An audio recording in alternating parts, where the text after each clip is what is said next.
Hello, everyone. Welcome to the Onyx Path Twitch, where tonight we have gathered for episode 6 of The World Below, Delve and Dig. Very excited to be returning to The World Below tonight. But before we do, I do have a couple of things that I wanted to share with you. In case you were unaware, this weekend is Onyx PathCon, and we have a ton of exciting stuff going on. We have panels on this channel all weekend long. We have actual plays spread out among 4 partner channels throughout the weekend, and there is a huge world premiere actual play Friday night after our opening ceremonies that's going to be simulcast on all of our partner channels. So you can go watch it with your favorite audience. Hopefully some folks that maybe don't normally tune in on the channel here will check it out at the partner channels, and then explore the game and explore the rest of the convention. We would love to have as many of you here as we can. Also, as a part of this, I've just thrown the link in the chat. We're partnered with Start Playing Games, and they are going to be running. You can basically go there and sign up and join paid games that you can play, or you can sign up to run a paid game. The link that has all the current listings has just been posted in the chat, as well as the FAQ for people who might want to be GMs, for the first time. Maybe you've never, done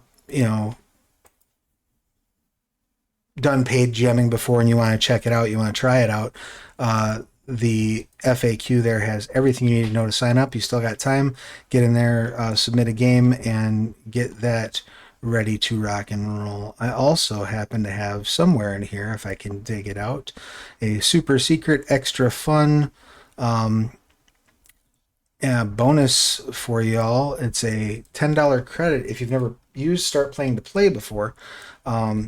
We have a link that you can follow that should give you a $10 credit when you sign up. I've just thrown that link in the chat as well. So that is exciting times. Speaking of exciting times in Onyx PathCon, we also have a sale that runs that coincides with Onyx PathCon every year. It's our anniversary sale. And right now we have up to 75% off on traditionally printed materials over at Indie Press Revolution. And I'm talking like really sweet stuff. Like I have right here my copy of the dragon-blooded like special edition with the I should have known from the fun gold stuff. Yeah. And that I believe is 50% off or 75% off. Wraith 20 is like 75% off. There's a bunch of really, really deep discounts over there where you can get deluxe editions, and you can get traditional printed stuff, and it's just super cool over at Indie Press Revolution. Drive Through RPG, most of our stuff is 50 to 75% off. And then also at Roll20, we have a few discounts of 50% off that came from Beneath the Sea, the Scion materials, stuff like that is all on sale as well. So lots of opportunities to dive into our games and save while you're doing so. I threw the link tree in the chat that also covers, in addition to finding all those sale links, you'll also find the links to all of our partner channels where we will be having our actual plays over the weekend. Last thing I want to make sure that I make you all aware of is that we have a Kickstarter running right now in association with our buddies over at the Bodana Group, who are also the charity of choice for this year's OPPCon. We're running the Kickstarter for Branch Riders. Branch Riders is a role-playing game centered on this group that sort of travels between realities, helping people. And it's not only like Sliders. It's kind of like Sliders a little bit, yeah. But it's not only like this cool sci-fi fantasy game. It was designed by the Bodana Group, who their work focuses on like the interconnectivity between tabletop role playing and therapy. So the game can actually be used as a therapeutic tool by professionals. So it's a very cool, interesting project. It's already funded, and they're already unlocking stretch goals. So definitely head over and check that out if you've not yet done so. I believe that pays the bills. So since the bills are paid, let's go ahead and meet the players. Yeah, it's super dope. Yeah, I'm watching the trailer. Art's real neat. It's a very cool thing, and there's going to be 2 actual plays and a panel of focused on Branch Riders this weekend. So If you want to see how the game looks in play, it is going to be right there for you. All right. Red. So let's dive in and meet our cast. Let's start things off with Cal. If you could, please tell us who you are, what you do, who you're playing, your pronouns, their pronouns, anything you'd like to promote. Yeah. Hello. My name is Cal. I use he, him pronouns. I am playing Bunga. Um, he's a hobgoblin and he likes bugs and people. And I guess that's pretty much it. He's big. Um, where can you find me? You can find me well, very shortly. I'm running They Came From Beyond the Grave on OPPCon. So Yeah, and that's is. Do you know if that's running over on the Dork Tales channel? yeah, Yeah, yeah, excellent. that's on that channel there on Dork Tales. And so that'll be fun. And where else? I think the only other thing is Dork Tales Wednesday nights. We're doing Vampire the Masquerade Dark Ages Yes, with on Dork Tales. Yeah. your remarkable Salubri makeup, which I greatly adore. Yeah, I finally found a way to make it look good. Well, I think you found a way to make it look fantastic. Thank you. Yeah. It is really super It cool. took some trial and error, but I got there. Well, it is paid off. It is definitely paid off. So yeah, definitely check that out over at Dork Tales. And that's every Wednesday, or is that bi-weekly Wednesdays? It's usually every Wednesday. The last couple weeks, injuries and people getting sick and that kind of thing. But Right, we're life coming being back. life. Yeah, Yeah. exactly. Yeah. Right on. We'll definitely go check that out on Wednesday night. And that will bring us over to Crow. If you could, please give us all your pertinent details.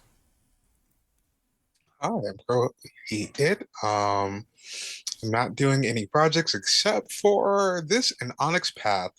So you'll see me in a couple of streams. And if you're also doing any of the panels, anything like that, I will be doing mostly work on your channel there, Travis. I think I so. think. Yeah, yeah. I'm So doing most of them, yeah, even if you don't see Crow, Crow will be around. pretty much. They will be But yeah, listening, waiting. honestly. But that's about it for right now. I don't have anything. I know I'm being asked to do a couple of things that I'm waiting to hear back on, but other than that, can just find me here. Rock and roll. And we're pleased to have you here. And thank you for not only your presence in this game, but for helping out with Onyx Pathcon. It's Oh, yes. also, I'll be playing in one of the Branch Rider games, so you will Oh, find me sweet. there. So yeah, you'll get a Right. chance to check out this awesome system. I have yet to have a chance to actually play Branch Riders, but I've seen several actual plays of it, and it looks really fun, really engaging, and really quick to get into and to understand. So I look forward to hearing your thoughts on it after you've had a chance to play it, and perhaps one day I will get a chance to squeeze in an actual play of it myself. Um, every segue that I just thought of was terrible, so I'm not going to use any of them. But Haley, would you please go ahead? What came to mind? This is a family show. So It is? some Adams family, I don't know. Yeah. So Haley, if you could please give us your pertinent details. Hi everyone, I'm Haley, also known as Babe_Blade666 on the internet. I don't really have much going on right now. I'm pretty casual. I'm just doing this game. In this game, I'm playing Stropharia. She's like a mushroom kind of cleric, healer, priestess lady, Elf. elf, that too. Yeah. I should put on my cosplay one of these days. I'll You do should that. put on your cosplay one of these days, but it's Same. it's like midsummer. It is. I don't know how it is up in Canada, but it is ridiculously hot here in Illinois. So Yeah, Um, probably. yeah, it's we're earning our name today. Right. Yep. And speaking of ridiculously hot and terrible weather, let's get into the world below, shall we? So when last we met, we discussed your Kalm phase. You set up your new settlement, and we ran through your first Kalm at Gelphims Rest.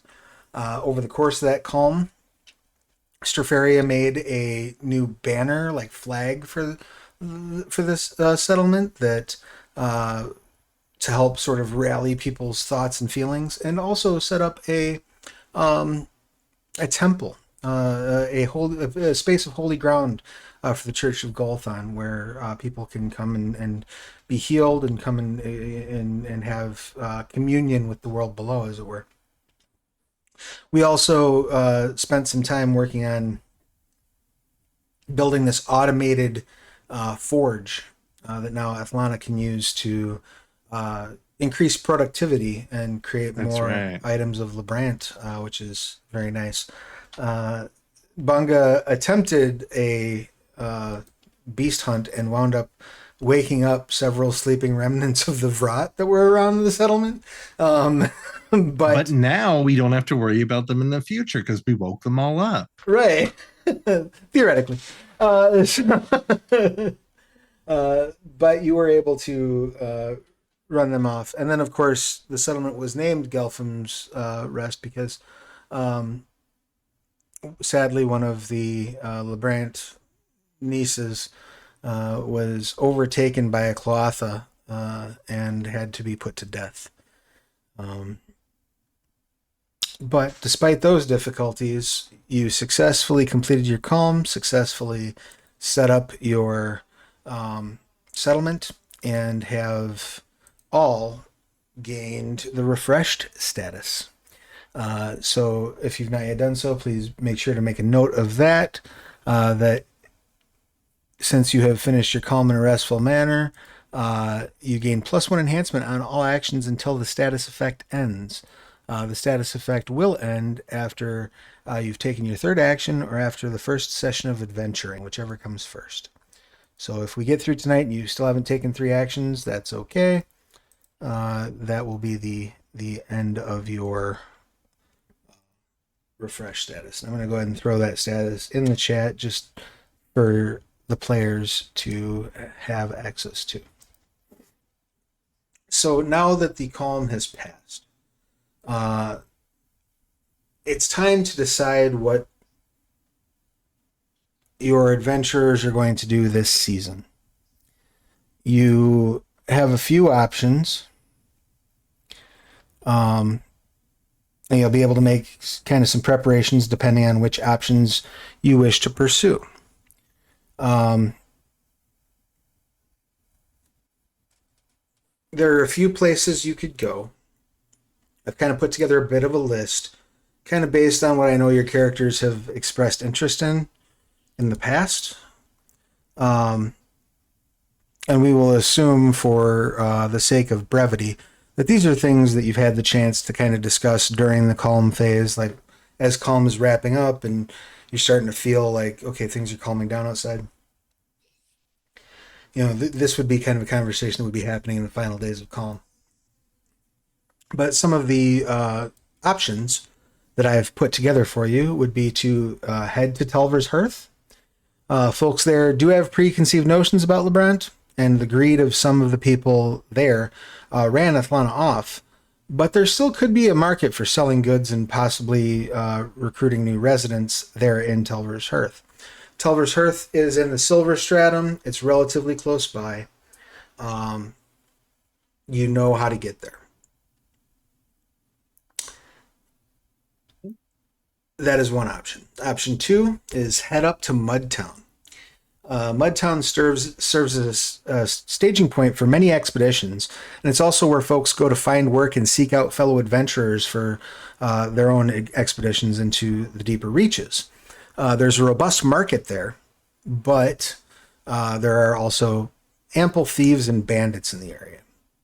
It is also in the clay stratum, which means it's a bit of a hike to get there. But if you can get up there with some Lebrant, there is money to be made. That is option 2. Option 3 would be to head down to Oracaster.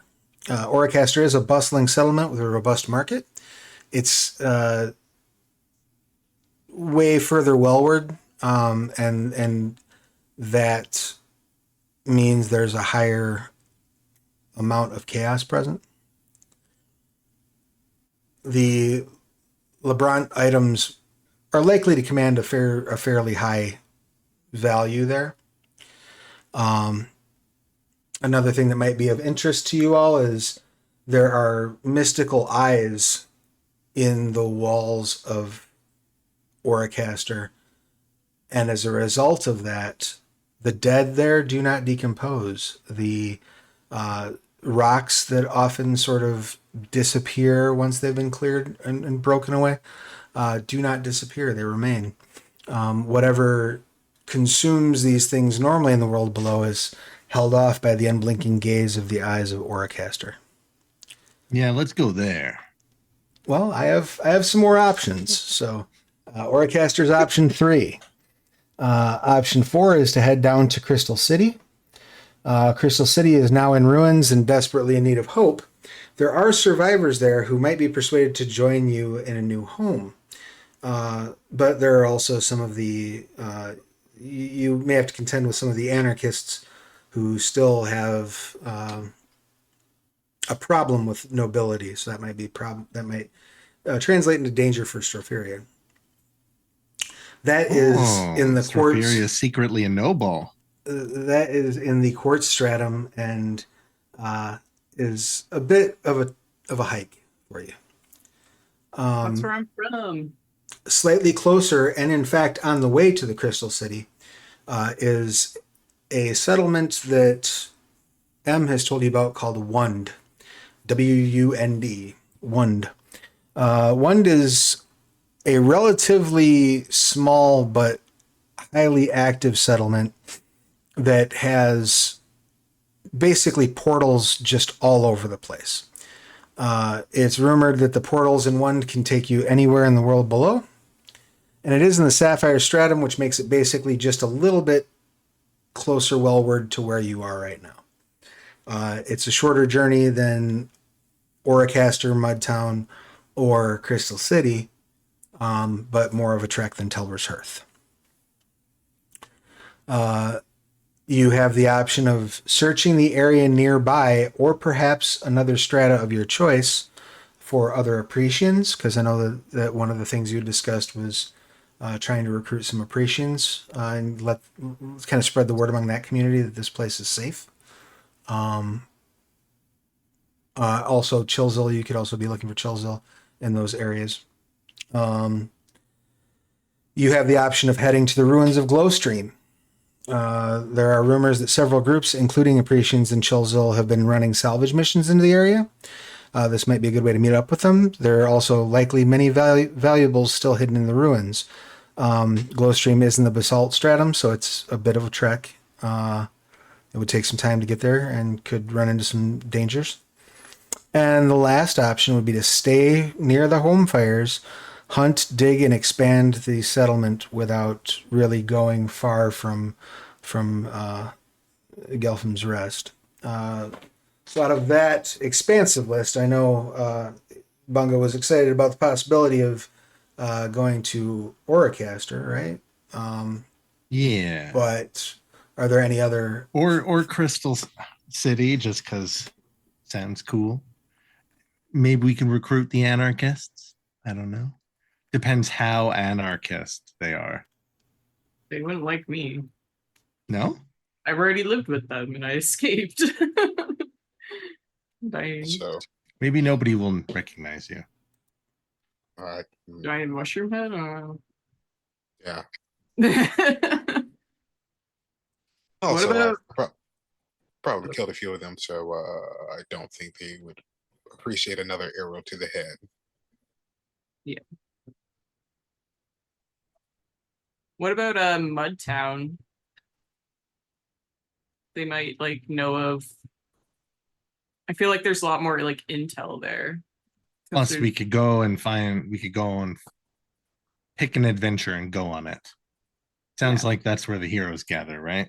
Mudtown is definitely a place where there is kind of a reputation for heroic shenanigans and folks coming together to form adventuring parties and expeditions.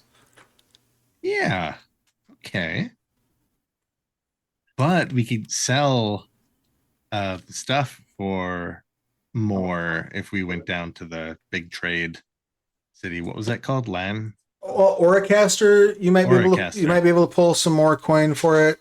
It might sell pretty well in Mudtown, though some of the people who are native to Mudtown might not be quite as impressed by it because they might not quite. One might say they might not put together its full potential based on their own inexperience with the deeper depths of the world below. Yeah.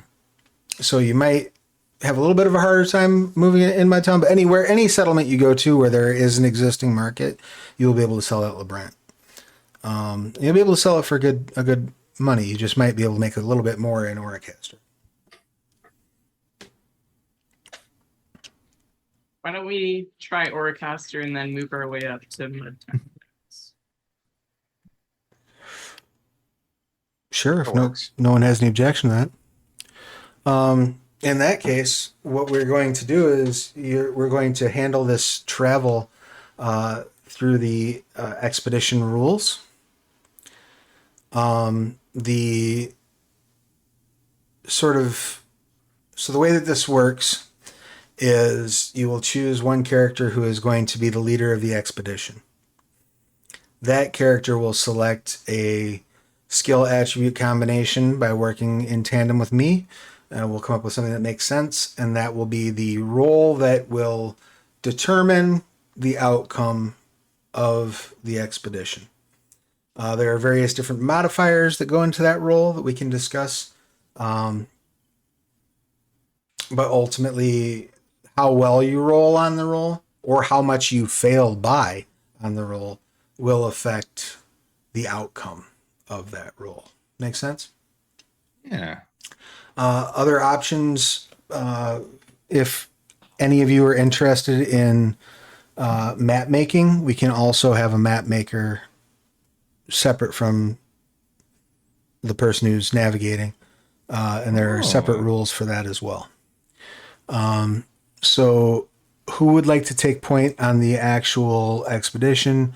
And did any of you want to work on cartography? Okay. Hear me out. This is going to sound strange coming from me, but I think Bunga should take point. Only because, weirdly enough, even if he fails, he finds a way to not fail. He fails upward, if that makes sense. It's just another mark on the track record, right? Probably. Yeah, definitely. All right. You have pretty good survival skill, right, Bunga? Bunga has very good survival skill. Okay, settled. Hobgoblins, the longer they live, the bigger they get. Look how big I am. That's how you know I'm good at living. Absolutely. Love Bunga's logic. All right, so Bunga's going to drive. Are either of you going to then look at doing map making on the way? What is needed for map making? So it's generally artistry is what it goes off of. I got none. I just got one. I can attempt it. I'll attempt it. Yeah, give it a shot. Why not? And you're refreshed, so you have Yeah, you do have the +1 enhancement. Okay. So and to give you an idea of the way map making works, is it's an artistry action at a difficulty of 2. If you fail, you get an inaccurate map. If you are successful, you get a basic but accurate map. And extra hits don't necessarily offer a benefit unless you decide ahead of time to take some risks while you're doing this map making in order to make improvements. You can choose to take up to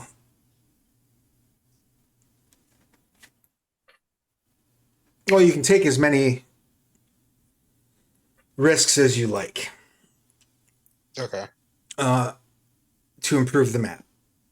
The number of So enhancements that the improved map provides is equal to half the number of extra hits on the map making roll, rounded up.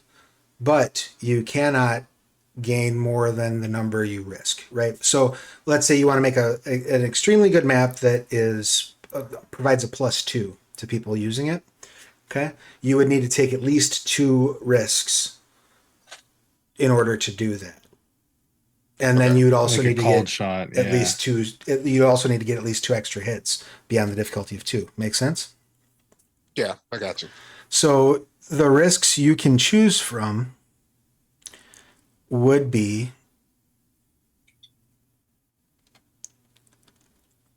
taking a dangerous path to your destination, such as going off the beaten path, taking the group into a monster's lair, going somewhere that you know is infected with creatures or disease. That is one option. Except an injury, meaning that at the end of the journey you will have the bleeding or exhausted status effect. Become separated from the rest of the group, arriving at the destination separately. Slow down the group's journey, wasting supplies in the process, which causes the entire group to arrive at the destination with the deprived status effect.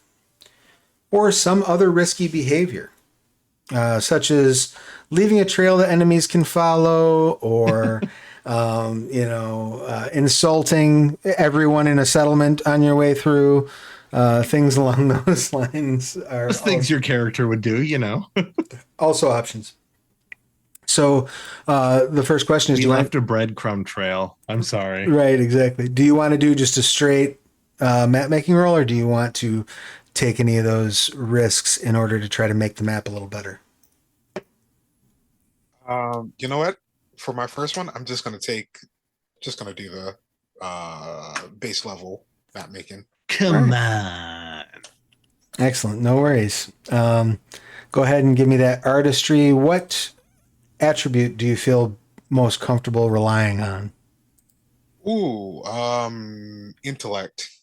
Okay. Give me that artistry intellect. Your difficulty on this roll is 2, so you just need 2 or more hits.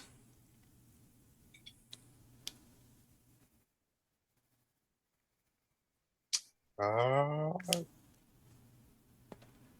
3 hits, 3 hits. Excellent. So you have successfully made a basic but accurate map. This will show important landmarks and major routes between Gelphims Rest and Oracaster. And this reduces the difficulty of navigation rolls for the area by 1. Okay. So, of course, for future expeditions, that does not apply to Bunga's roll because you're making the map while Bunga is making the expedition. So, Bunga, Right. this is where we get to the fun stuff, okay? The base difficulty of getting from where you are to Oracaster is a 3. But there are some modification factors that we need to consider.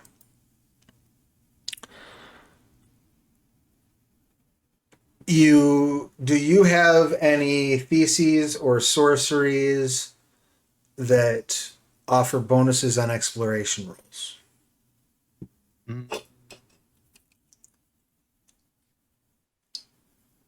Not specifically that. It's stuff like Bug Talker, Cavern Farmer,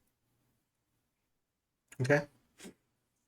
Swarm's Call. Yeah, it doesn't look like specifically for excavating or Are you navigating. are you planning on staying most of the journey? Because you're fairly close to Telver's Hearth. So most of the journey is passable on the network of tunnels known as the Ferris Road. Are you planning on sticking to well-established paths on the Ferris Road, or are you planning on trying to shortcut or avoid major swaths of traffic, I guess?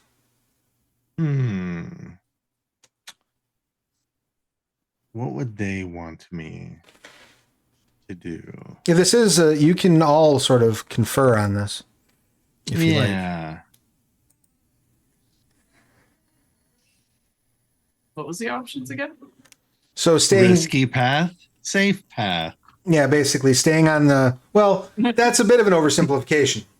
Staying on the established routes of the Ferris Road, where you are likely to run into more traffic, but less likely to run into unforeseen circumstances, or going on some of the more the quieter paths of the Ferris Road that are less well traveled, therefore less well known, therefore less safe. I say we stick to the pavement. All right, Like- stick to the well traveled bits. Any thoughts from you, bro? Well traveled just because of what we have to sail, and I don't want that to be absconded with. Sure. Okay. So But there's more people. that is true. There are more people. But that's okay. That will. Apparently, believes most people are good natured, so it won't be a problem. Fair enough. Sweet mushroom elf. So that will be a no difficulty adjustment due to the environment. The distance I already figured into the difficulty. Equipment and workforce. Are you? I'm assuming because you have access to all these Lebrant tools that you'll ultimately be selling, you're going to be bringing a chunk of those with you, like a wheelbarrow full of various, pickaxes, shovels, things along those lines, useful tools. So I'm going to go ahead and assume that you have very good equipment. So we're going to give you a -1 difficulty to your roll. So that gives you now you're at a difficulty of 2. Are you trying to pass through hastily? Or are you going to move at sort of at a cautious pace? Cautiously, for me, anyways. Those Oh, yeah. elves live so long they can just take Take your time. hundreds of years to go from one place or the other. Every year in elf is like 10 in hob, or is it the other way around? 10 in hob is like, I can't remember. It sounds like the math is a little wonky. That's right. Hobgoblins live 10 years. Elves live 100. Go. Wait, then how old are you then? Well, how long is a year exactly? Wait, hold on. on. When's my birthday? Nice. How do we tell the top? You count the years by columns. Is it? Oh, okay. So yeah, it could be 8 years old. Yeah, it's possible. Aren't comms like randomly? Kind of, yeah. There is no like set calendar. So it's really about like how many seasons have you survived? 18 I am, and you see him and he's just got scars all over him and like looks like Mel Gibson after spending all night in a dive bar. So like, yeah, the young age of 18. Jeez. So are we taking our time or are we gonna rush it? I suppose we can slow down and get to know each other. That's fair. All right.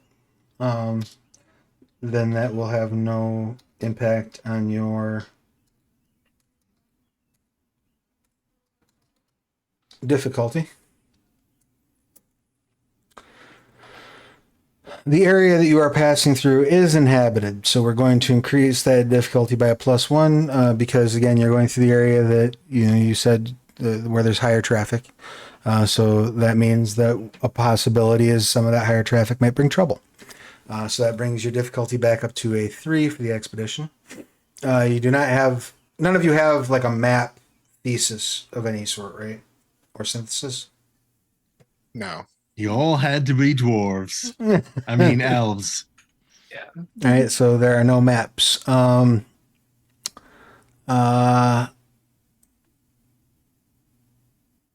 going to assume that you're not doing any preparation. You're not sending out advanced scouts. That you're not. You don't have those kind of resources at your disposal to be like, underlings, go check it out and make sure it's safe. Not yet. No. Not yet. Soon. I am the advanced scout. You there. Go. All right, so we have settled. Young boy, what day is it? We have settled on a difficulty of 3. So go ahead and give me that survival. And what attribute are you going to rely on for this, Bunga? Stamina. All right. Give me that. Gonna be staminous. Give me that stamina survival, please. So I'm refreshed. Yep. So you get a +1 enhancement.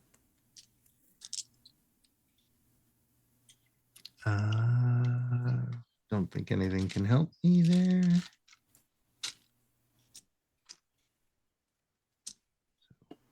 Or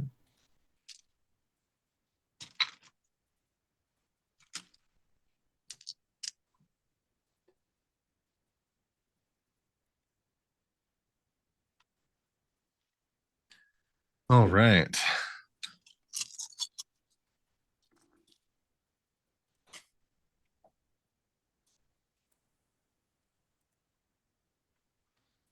All right.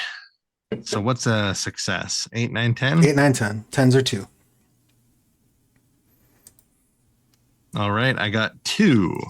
All right. I rolled So 2 successes. that is 1 lower than the difficulty. But again, when you're doing exploration or excavation, you cannot fail the roll. It is really a matter of if you hit the difficulty exact, you have what's known as a quiet journey.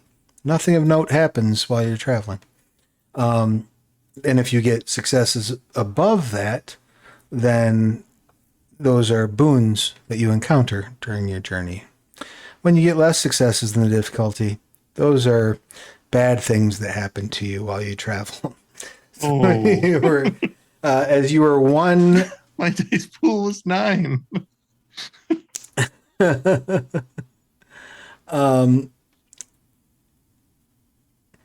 As you are 1 beneath. Does the enhancement help? That enhancement, you should add that to your. Yeah, enhancement adds to hits. So Okay, then it's 3. Then it's 3. Okay, then you're good. You actually have a quiet journey. You reach your It's like destination braces, with so. neither serious mishaps nor major boons. That's fortunate because if you had gotten that 1 below, you suffer a supply shortfall, which means that your food, medicines, and drinkable water don't last. They're spoiled or perhaps sabotaged, or the expedition took longer than intended. But whatever the reason, the party arrives at the destination exhausted, hungry, or sick. So you managed to avoid that pitfall thanks to your enhancement. So after several days of travel along the Ferris Road, you make your way first along the small tunnel network that connects you back to the Ferris Road, not far from Telver's Earth itself. And as soon as you get on the Ferris Road and start getting on the sort of the main byways, you run across several other traveling parties. At the beginning of your journey, there are a lot of people that are. Well, you don't run into a whole lot in the beginning of your journey because a lot of the people are leaving from Telver's Earth. It's not until you're about midway to Oracaster where you start really running into people that are going the other way toward Telver's Earth. You're able to engage in a little bit of trade along the way, enough to make sure your supplies stay fresh, make sure that you walk in with, fairly hefty purses, so you're able to easily cover any purchases you might need to make, as opposed to like, shit, we got to go sell these shovels first, or I won't be able to eat. Like you're not at that level of pressure because you're able to sell some supplies on the road. While you are on the road and you're running across these various travelers, are you going to share any information about Gelphims Rest with these people? Are you going to tell anyone about your settlement? Are you going to give anyone directions to go there? Is there certain criteria you would be looking for people that you would tell about it? Or are you just going to spread the word about the place? Like, what's your plan during the journey? They seem friendly enough, or if they're helpful, and I would pray to Galfon and just go off of vibes. Okay, that's fair. That's Yeah, fair. so we don't tell anybody that looks like they might be a part of like a mercenary company. Wow, a new settlement, you say? And where is it? Well, you provided me a copy of a map. How generous. All right. The name's Scarface, by the way. Well, I tell you what. Why don't we have Stropharia give me? You got culture? Yeah, I have culture. Why don't you give me a culture cunning roll, please? I have culture too. I don't have cunning. Can I assist? Sure. If you want to roll cunning culture, and then your successes would add enhancement to right. Stropharia's roll. And then if I could have Sabo. No successes. No successes? All right. So we have a straight. I'm just sitting in the corner like for thinking I'm doing a Riz face. Right. I got a 10 and a 9. All right, so that's 3 hits. That's not bad. You come across a few people that strike you as the type that you would like to welcome to your settlement.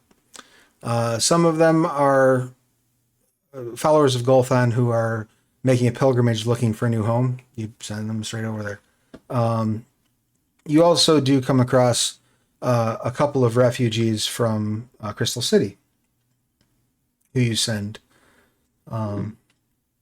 back there.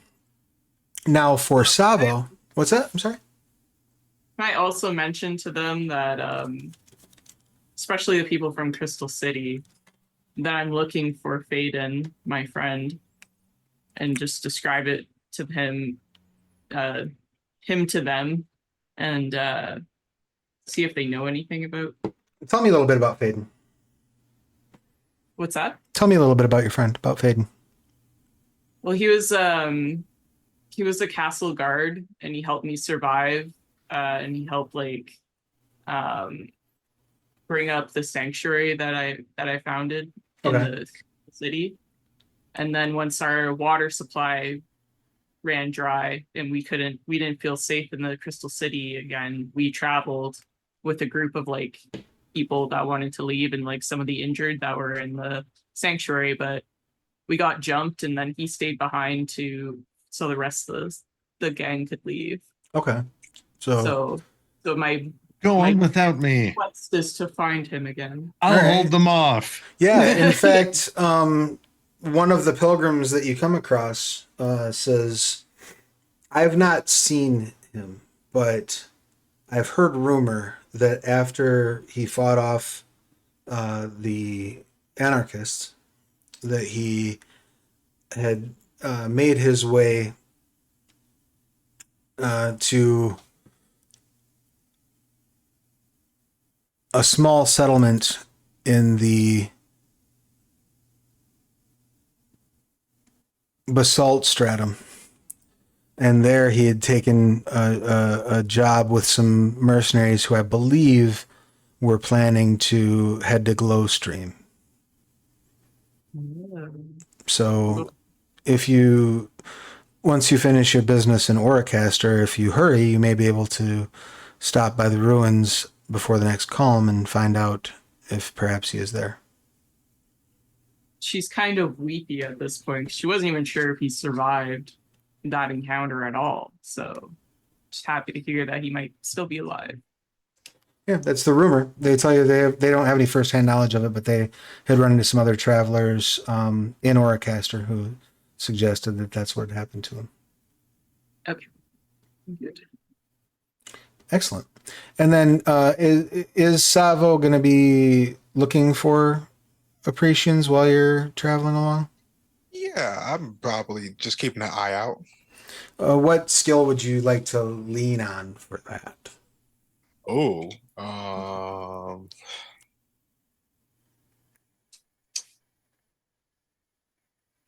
because if they're doing this, they're probably on a pilgrimage. So, weirdly enough, he's going to lean into that technology because he knows like they have that weirdness to them, so that thing that's off about every single one of them. Sure. How about like a technology cunning as you're kind of looking around at the various structures and various looking in crevasses, seeing if there's traps set, seeing if there's marks Right. that there's been hunting recently, things along those lines. So let's go ahead and let's do cunning, technology cunning. See what we get. 4. Oh, nice. Yeah, 4 hits.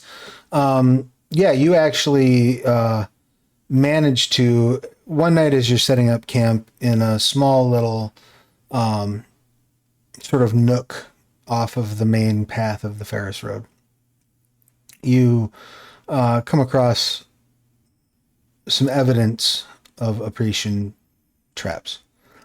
You're able to call out through some of your, cultural language, perhaps, knocking certain rapping on stone at particular intervals of sound enough to basically announce your presence. And you're joined that night at camp by 3 other Apprecians. What would you like to? They offer you a part of their kill, so it feeds you all for the night. And is there anything you would ask of them or like to convey to them? I'm probably going to do the appreciation thing where it's not really like, you know how everyone else is like, here's all like the formalities and here's all like the pleasantries of like how's the weather. This is more like letting them know where the dangers are. We're letting them know like when you go that way, there's the rot there. If you go that way, I had to kill a thing here. Stuff like that. That might just sound possibly like cold and just informational to someone else, but like to an appreciation, it would be like, oh, this person actually cares about our safety and Right. about our pilgrimage. So that's basically what he's like letting them know. Has to hide their true feelings. Yes, that's why they Not march allowed to seem. in single Yeah. file. Um, so, are you going to inform them about the settlement? Yes, I'm definitely informing them. And also telling them about the wonderful blacksmith that fixed his mask, his helmet in his time of need. Oh, okay. Yeah, that definitely garners some positive sentiment from the other Apprecians. Are you sharing any of the Lebrant with them, or Probably because they most likely be interested. They're craftsmen, so they would probably look at it. yeah, they definitely will make an exchange with you. Um, they have various tools and weapons among them. Is there anything in particular you would want in exchange for, say, a pickaxe of Lebrant? Banga, is there something you need? Me? Yeah. Oh, like equipment? Hmm. Oh, well, I've just got my flesh and this big old axe we got. How many of you are carrying rust night axes on this journey? I don't care. Not me. No, I think I gave mine up Okay, so to Bunga's the only. LeBron. You definitely get some eyes walking through with a rust knight Oh, axe on your shoulder. yeah. People give you a wide berth. They're like, we don't want to fuck with that dude. Are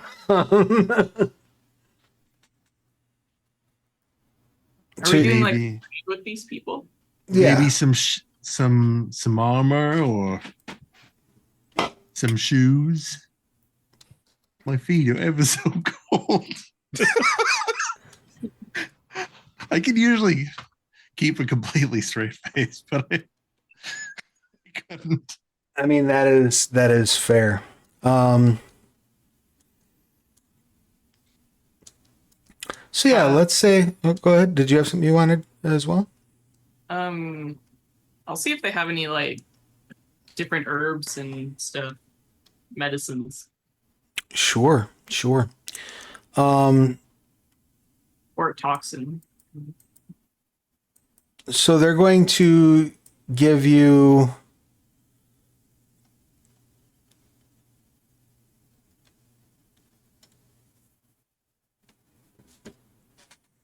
they're going to offer you a collection of herbs that will give you a +1 enhancement for 10 uses of the pouch, and then they're depleted. Nice. They will also offer you armor. You'll have options. You can take a piece of armor that is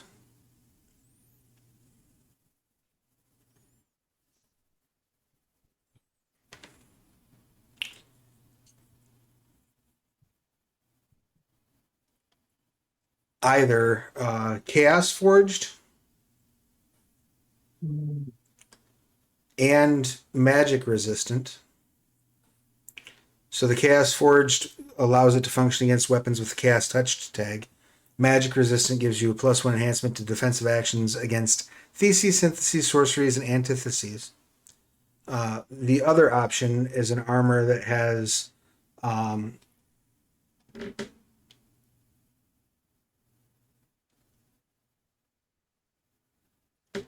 padding, which lets you take an additional injury level, and is spiked, which means that if someone grapples you, each round they remain grappled, they suffer 1 injury with the piercing tag.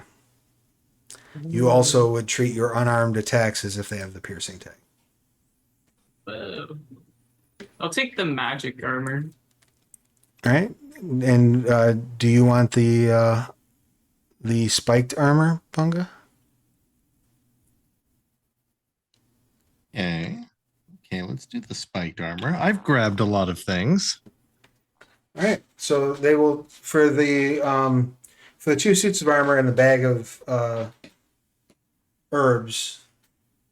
Is there anything that you would be wanting from them for Savo, or is Savo just more like I'm gonna share information and that's my trade? I'm just sharing information, and I'm just going standard. It's mostly just trying to look after the other two and make sure that they get what they need, mostly. Sure. What they actually ask for are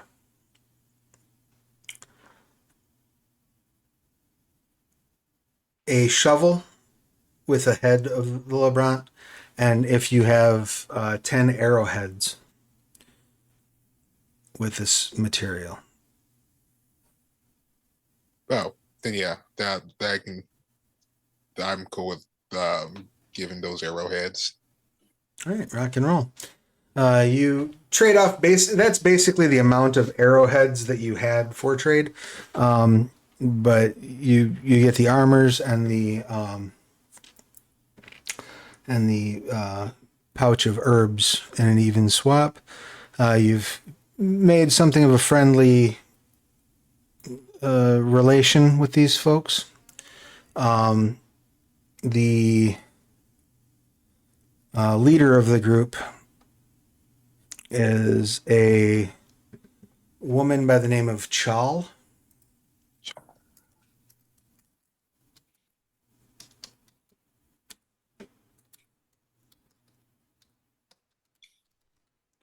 And you may each mark her down as a level 1 bond. Ooh. What was her name? Chal, and I will put that in the chat as well.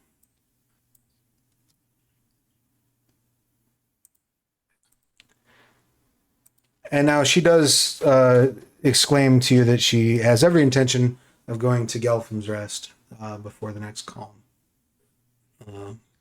But she definitely wants to try out these arrowheads in hunting. Okay.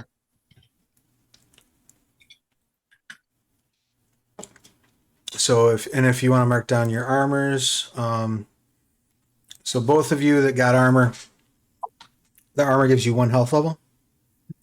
The Chaos Forged tag lets you use it against Chaos touched weapons, because in most armor, Chaos touched weapons doesn't affect. And then the magic resistance is a +1 enhancement on defensive stunts against magic. For your armor, Bunga, you have so you get 2 health levels that the armor has.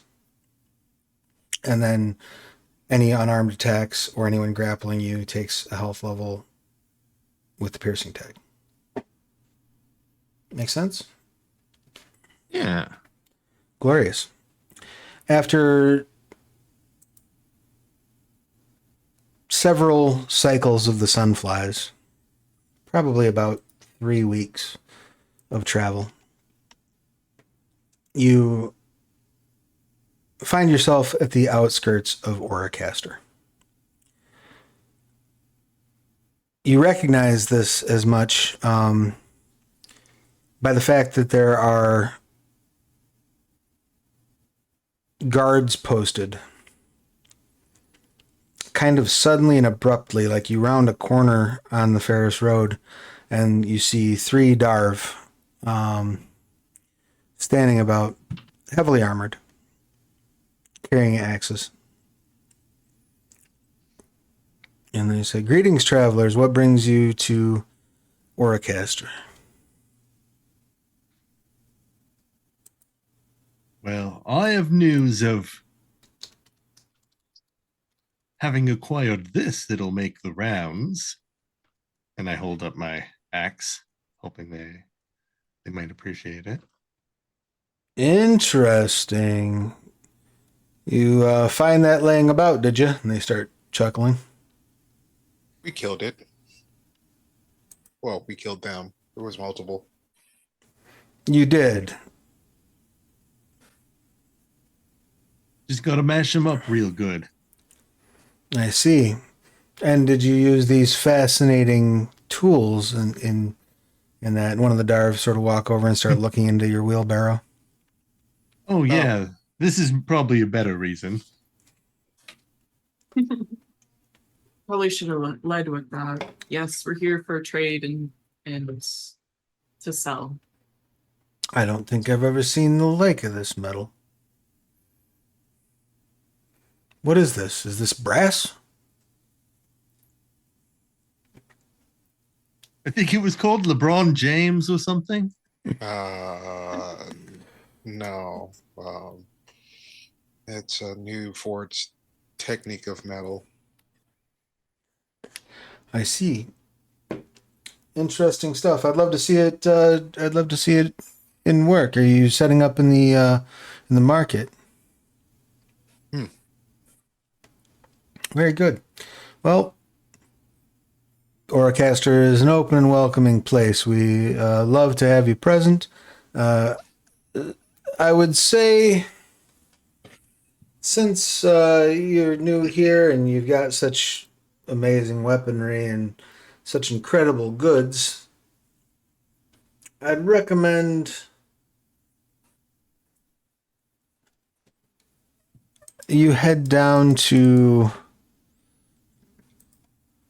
the gastro pit.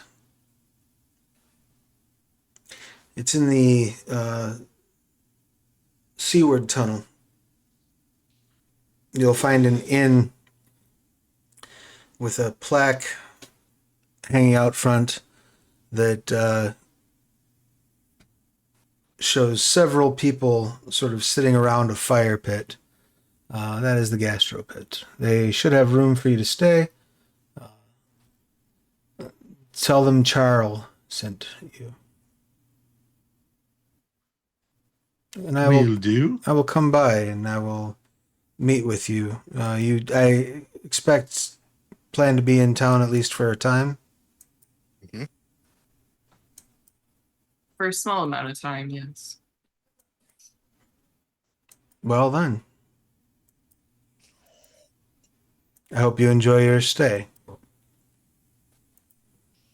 And with that, Salvo is just going to lean ever so closely to Stropharia and just be like, we might have to plan Shadow Mushroom. You two have devised a plan, Shadow Mushroom. Usually when we get people who notice us or keep their eyes on us, one of us takes off into the shadows while the other one acts like a glowing mushroom. Well, she's already glowing if it's kind of night. She's not very good at blending in. Yeah, it is a bit late. The sunflies are getting low. So you are probably exuding a bit of a glow. Quick question. What a nice, trustworthy guy. Leading us to where a good place to stay is. Can I get like a vibe off of him? Sure. You want to roll like what do we got at? Empathy cunning? Does that work? Yeah, I'm empathetic. Do you? I'll assist. All I right. have exactly 1 dot of empathy. If Just you, like real life. Isn't it right? if you Just both like would like to roll those, you're welcome to, and then add those as enhancement to Strapharia's roll. I got one. All right. Can I pair it with resolve, I guess? Sure. Yeah, absolutely. And you also get one enhancement from Savo's assistance. Was Bunga going to roll as well or no? I have a cat. I cannot possibly. I see. Bunga was going to try to help, but was distracted by a feline creature in the world below. Yeah. You got one hit? Yeah. So with the enhancement from your friend, you sort of exchange some knowing glances between the two of you. He seems trustworthy enough. You can definitely tell that, he is interested in your wares, but not in the way of like, I'm going to steal these for myself and make some money off of them. It's a lot more like, oh, this is interesting and possibly profitable. So that seems to be his driving interest. Okay. I'll tell the rest of the group, like, we probably should be careful about who we show our wares to. What do you guys think? Also, manga. The term you're looking for is Lebrant, but also I think we should not say their names too loudly, just in case. In case we summon them. Not like if you say it 3 times in the dark.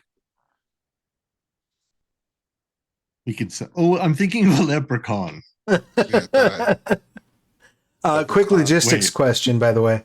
Did you all bring M with you on this expedition, or did you leave her back to watch over the settlement? Somebody's got to stay behind, right? Yeah, I think she would probably look after it a little bit better, and also it just seems too tempting for someone to just come by and decide to snatch her up. Right on, fair enough. All right. So you make your way deeper into Oracaster itself as you're having this conversation. The first thing go ahead.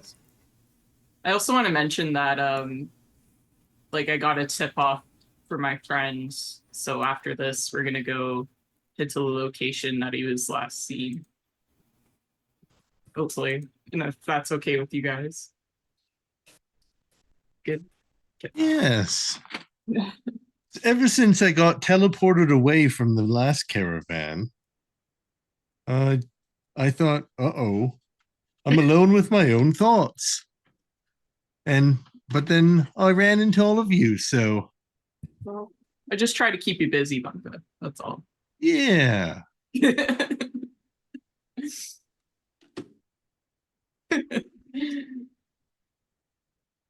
You see,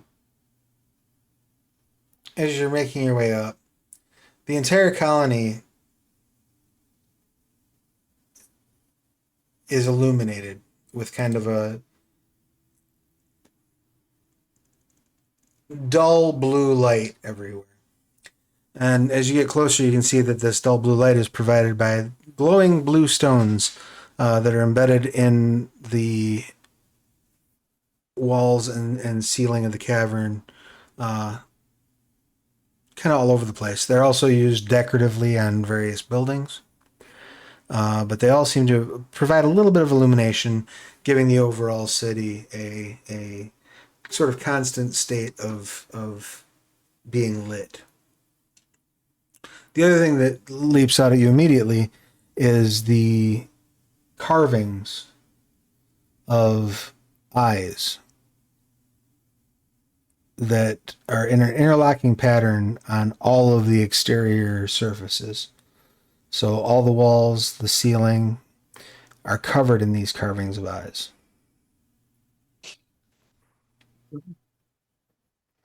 They don't seem to have any visible manifestations of magic, but they definitely feel like they are watching you. Like from the moment you enter Oracaster, you feel as though you are you're being watched. Well, what a friendly place. Always watching over there. The people. Hmm. That's one way of putting it. Yeah, a little uncomfy. The thousands of eyes gazing into your soul makes you feel uncomfortable. Just a little bit. You know, we have a lot to lose. We have people to look after now. If somebody wants to mess with us, they can really mess with us. So we need to be careful. We need to do our business and go. I like the idea of like a little like mushroom elf being like, oh, like anybody could come after us. Like we need to be careful or whatever, talking to like an 11-foot tall, spike armored hobgoblin. It's like, you're right, they could be danger anywhere. And there's like just normal people as far as the eye can see. I don't want you to get hurt now, Bunka. As soon as you get kind of through the threshold and into the settlement proper, you can hear kind of like almost like a cacophony of instrument and voices. As it seems like several buildings. Not only are there pubs of some sort every couple dozen meters probably. Even from some of what you take to be private residences, there seems to be music leaking out into the streets. You can see there's kind of an open air market where people have little tent booths set up, and several of those are have some sort of song going on from them as well. Furthermore, the place, like as you descend down the tunnel that you're walking in, you're hit by a waft of like booze. Like the place has a boozy odor to it. Wow, the big city. I made it, Mum. The floors are all sticky. Yeah.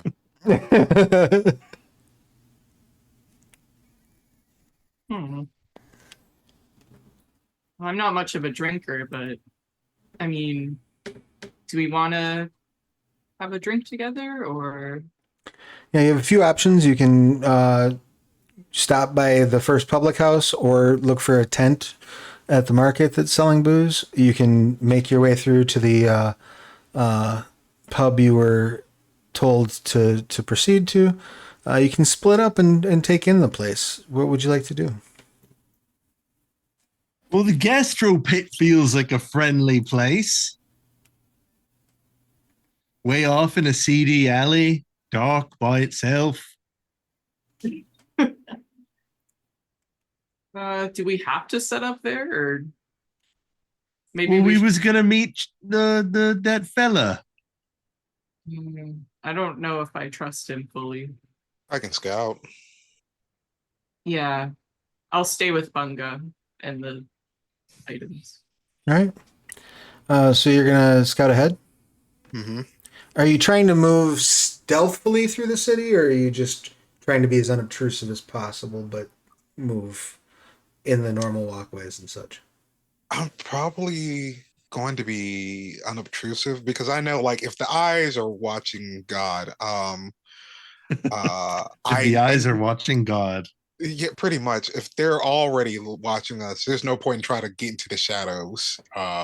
So being unobtrusive but keeping watch over possible dangers in that area probably a little bit better. Hiding in plain sight. Do Yeah. you want to lean on larceny? Do you want to lean on culture, or do you want to lean on like your I guess I would say your other option would be uh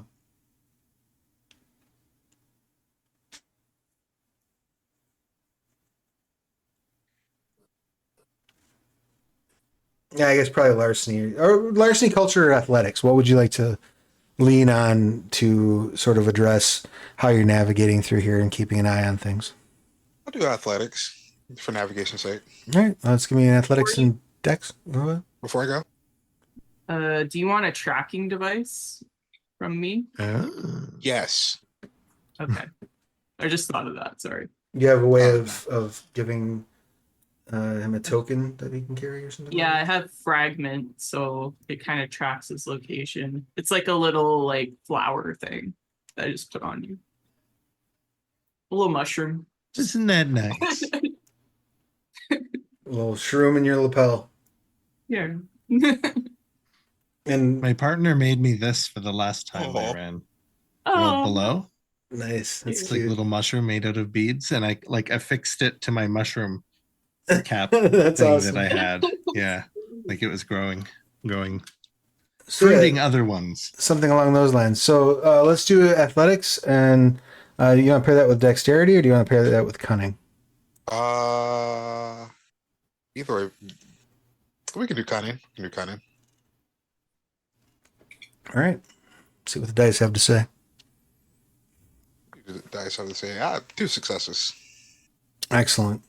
You're able to blend into the crowd pretty quickly. Apprecians are pretty good at moving around and not being noticed despite their sort of ostentatious appearance at times. You're pretty good at kind of huddling and just scooting around in the crowd. As you walk through the open air market, you find all manner of goods for sale here. There are probably most commonly you're finding musical instruments, food items,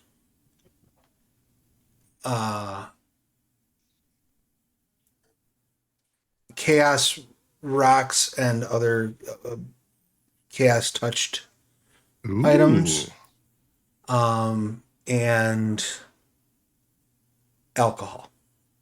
Those are the most common things you find in the open air market. Though just about any sort of trade good you can imagine is on offer here. Okay. You do make note of people using Oracaster minted coin for most of their exchanges, But you do see a couple people like accepting coins from Telver's Hearth and things along those lines. Now, you were going past the market as well into sort of the alley where the gastropit was located. Is that correct? Right. As you get down to that alley, the cacophony sort of fades into a lockstep rhythmic music that seems to be originating from several places within the alley, as if the musicians in the various pubs and the various homes and in the street are all playing the same song under the same conductor. It also, like, you round the corner into this alley, and it appears to be some sort of a festival. Imagine Darvish Mardi Gras.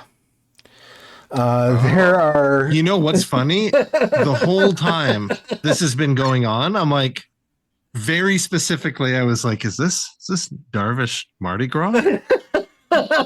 Satisfying. I was waiting for the beads to... Yes, there are in come fact beads being tossed about. These beads largely are comprised of those glowing blue stones, though there are other stones worked in within them as well. But those are being tossed back and forth. You see various treats. A lot of them seem to be like a rock candy almost that are being tossed about. There are... floats is a strong term, but there is a parade that is moving kind of through that alley, almost even in, not even so much like moving through, but like looping back and forth along that main street. There's a movement of, in some cases it's just people on the ground. In other cases there'll be like, you'll see a stone platform that's 2 meters around, that's floating in the air based, with some chaos energy that has, 3 Darvs dancing on it. And, one of them is wearing nothing but beads. The other wearing thick, heavy armor that is painted in a dozen different colors. And another one dressed in like spider silk finery that you're assuming came from Glowstream before it was reduced to ruins. But this all seems to be sort of a coordinated party. And I would say probably about 70% of the populace in this area are clearly Darv. Ah, okay. But there are people of all other ancestries engaged in the party as well. Right. If that's the case, and it doesn't seem like if it seems like this open out in the open, and doesn't really seem like there's someone like waiting around the corner and being like, I think I can head back. All right. And while Savo is doing that recon, what are the two of you doing nearer to the mouth of the settlement?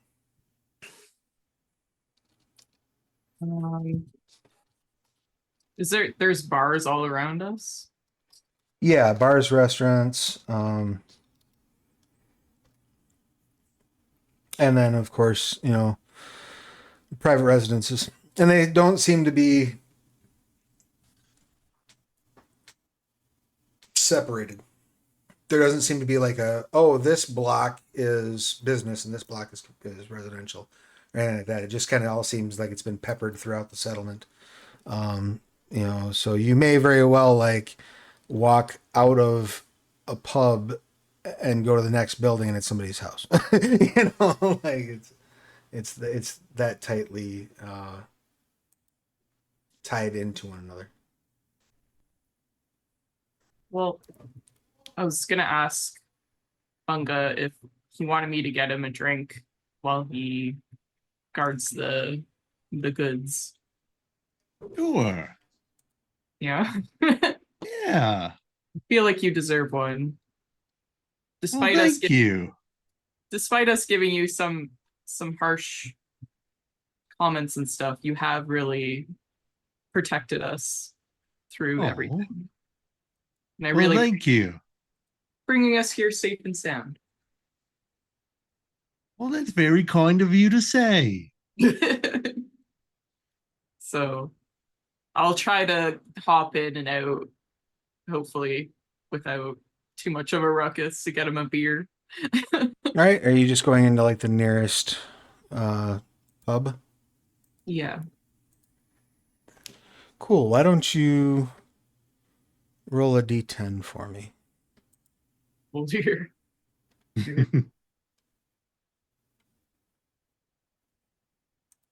I'm Used to have for a dice app that like reacted to its moving, so you actually shook it and it vibrated with like a haptic.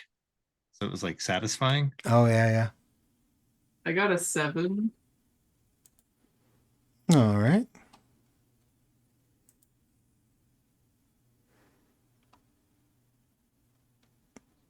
Just checking something out here real quick. Actually, now that you said that, there was like an Elon Musk type that was just like, yeah, we making digital virtual reality dice where you can physically shake your hand. And I was like, so just dice then, right? What are we doing? Just Doing. Yeah, kind of like super going a very long way around back to the original thing. Right. Was it like you like a filter, like you see it on the cam or It was just like they were working on like they were like, we're doing hard light virtual reality, so you can hard possibly light feel virtual it. reality? But I was like, what was the point of doing that if that's the case? Hey guys, want to check out my $250 laser set that can pretend to roll dice for me as long as it's not Right. obstructed by anything and mounted on the ceiling? Right. So What a terrible, weird dystopian future that would be, where people are gathered around playing like an RPG, but because of the great plastic shortage of 2033, we're all using like late laser it's all lasers, holographic dice. Yeah, exactly. or we're all in VR headsets around a table. Oof. Well, I mean, we're almost there. we're not far That'd be off. cool. Yeah. I was just thinking that's kind of cool. That's sick. I thought I saw somebody was working on like a VR like. Oh, yeah, I've seen that. Yeah. A tool for DMs or whatever because it's got generic stuff, and then you can like build it and move things Yeah. around. Yeah, I think and I saw zoom it on out and Steam. in. But Whoa. I think Yeah. that would be a good supplement because I have very visual like Yeah, players, and I could be the best writer and like describe something perfectly. But it's like, hey man, if I don't see a picture, right. It's very I don't hard know what's going on. to rationalize. That's fair. So Bunga, you're waiting by the stash. Savo, you're down in the Darv alley, and Straferia, you're walking into the nearest pub. As you step into the nearest pub, you notice that probably the customers here are predominantly Marakiru. That's the rat folk. Yeah. The employees are the barkeep is Makiru, but there are a Darv and a human that are working as like servers, and probably 80% of the clientele here are Makiru, and the rest are human, Darv, and a couple of hobgobs. What's a Darv again? So Darv are dwarf-like. Oh, They tend to be smaller and stockier. Yeah, they're stockier. They still have slightly like pointed. But the Darvs, they have ritualistic tattoos. Mhm. So like, but like they often are depictions of like their travels or adventures or maps on the broader parts of like their bats. their backs that have to do with like their ancestry and lineage and stuff. Nice. Okay. The human server walks over to you and says, "Greetings. What can I get for you?" He's probably 6'3" both ways. Looks he's very conventionally attractive, but also has an absence in his eyes. Like he's not 100% present. Like he's not here completely. Typical wait staff, yeah.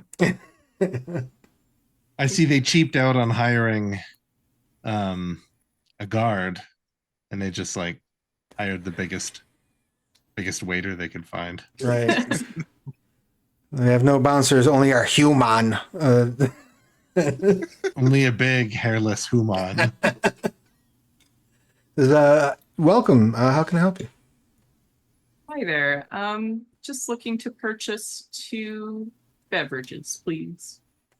Oh, of course. What would you like to drink?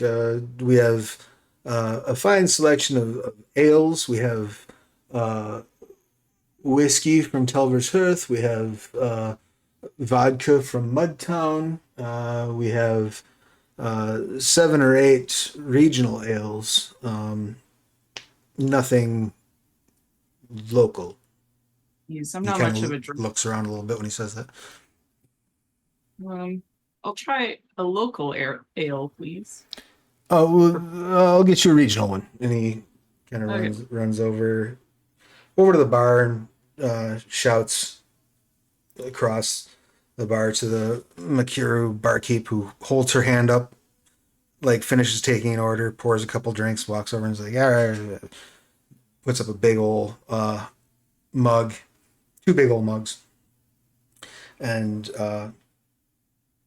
gets like a barrel that looks almost as tall as she is.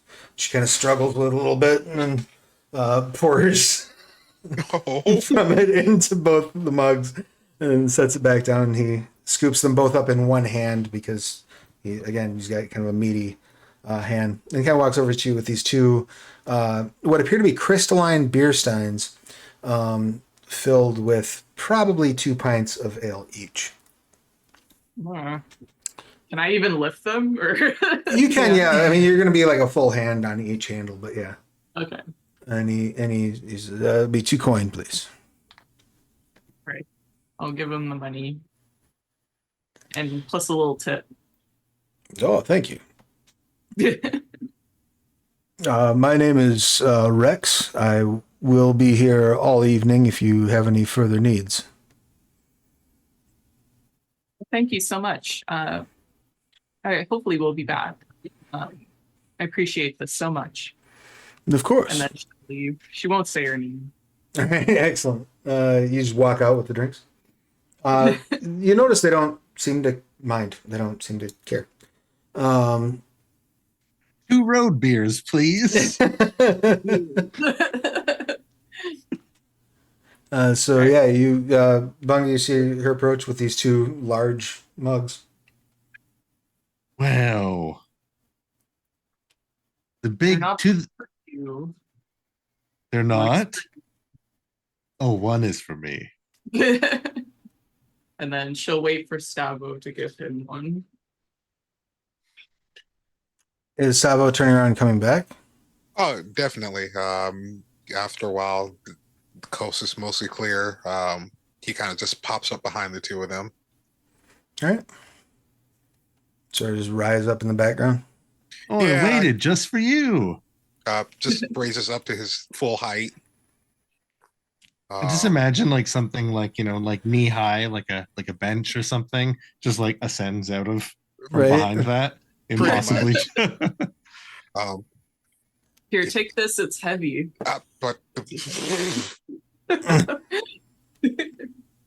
what is it? Meanwhile, it's like Andre the Giant holding that picture. Yeah, exactly. It's a regional ale. I don't know. I hope I picked a good one. Kind of just has to like open up the mouthpiece and just opens it up and just pours it down. And for a moment, it sounds like, oh yeah, he's getting it down, but every so often you hear like a gurgle, like, is he drowning? What's happening? And then closes back up. Oh, we done. To us. I would like Savo and Bunga to give me a stamina plus resolve roll, please. Oh no, don't get roofied.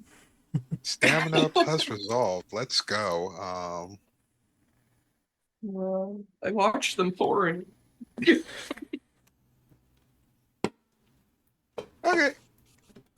This is not for any unintended effects. Okay. And 10 is 2, right? 10 is 2 hits, yeah. Okay, so 2 hits. All right, yeah, so you're fine. I mean, it's good. It's good ale. It doesn't, like, you get a little bit of a buzz going off of one glass of it, but it doesn't debilitate you in any way. Okay. How about for Bunga? All right.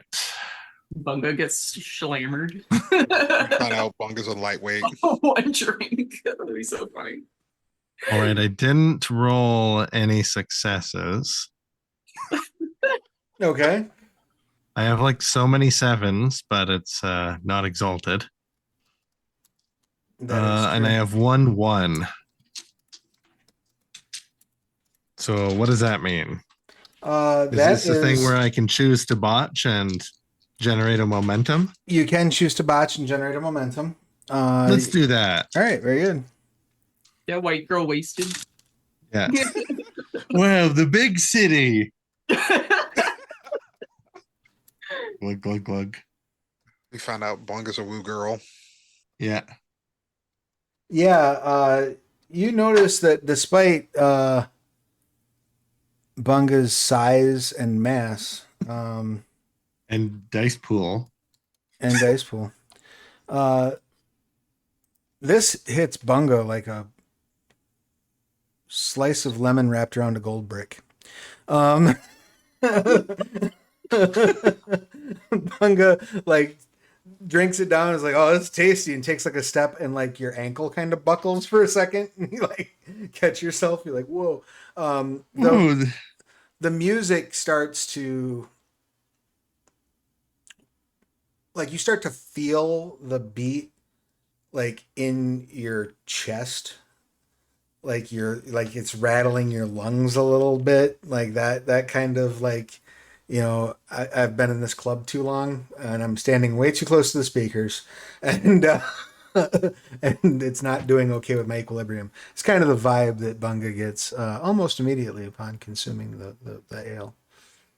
Oh, wow, that was something, wasn't it?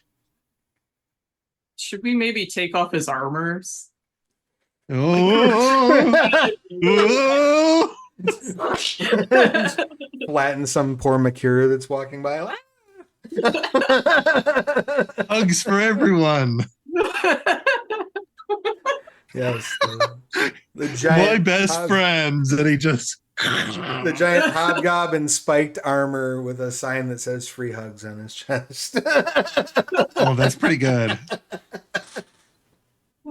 I feel like that's a good portrayal of Bunga. That's fair. So yeah, as the buzz kicks in, where would you like to go? What would you like to do from there? So was the place where he was gonna send us safe, or Seems safe enough. Wasn't as shitty as I thought it was. It's more of a celebration happening there, like a separate celebration, mostly Darvs. okay? All right. What do you think, Bunga? Do you want to go celebrate some more, or Yeah. feeling good? Yeah, let's go celebrate some more. Okay, settled. All right. Are you going to return the glasses to the rat's nest, the pub you were in previously, or are you just going to take them with you?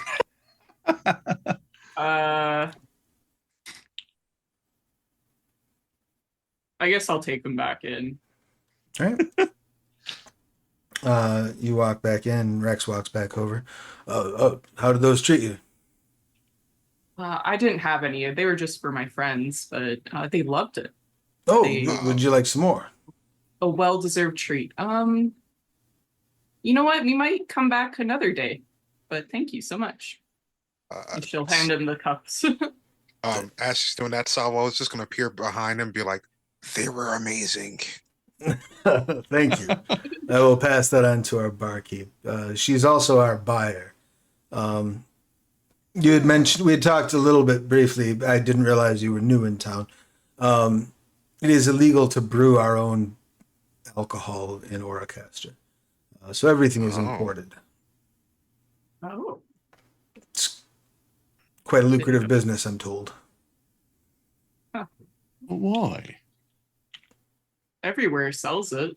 That's a good question. I think that it may have something to do with the ambient chaos.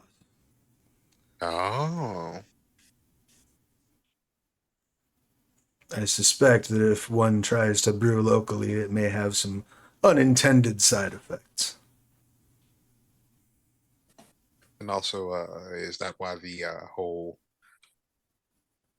eyes of 1,000 sites is also happening in the city? None of us knows. Oh. There are some rumors that ancient settlers built those, giving sight to some long forgotten gods. Others believe that they are manifestations of Golthon. She'll kind of perk up a little bit. Really? Indeed, there is a rather devout monastery at the Voidward side of town. I should pay them a visit. It's not often that I get to travel and see other members of the Church of Gelphims. Indeed, they they're very devout. They often spend the Kalm season tending the eyes, clearing them of debris and dust, polishing them. It all seems a bit excessive for me, but what do I know? Interesting. All right, put that in my back pocket. All right, well, have a great night. Enjoy yourselves. Stay safe. Thank you. And thank you for your hospitality. That's what we're known for here in Oracaster. He winks and holds up the empty glasses and a mock toast and then walks them back over to the bar. Where you again see the Makiru barkeep like struggling with another barrel, pouring drinks, and then sets them down, like wipes her brow and slides them across. Poor girl. All right. Before he leaves, Salvo was just like, hold on. And he just kind of looks around for something, like a lever or something. He's just trying to like makeshift like a counterbalance for this poor woman to actually be able to actually pour drinks. You find there's you see like a mop and bucket over in the corner behind the bar. Perfect. Yeah, he's gonna use that. Just making like a lever or like a counterbalance kind of weight so like she can pour and also not have to keep lifting that thing up with like her back and everything else. Excellent. It occurs to you that this might work better if she had taps for these kegs. There are no taps.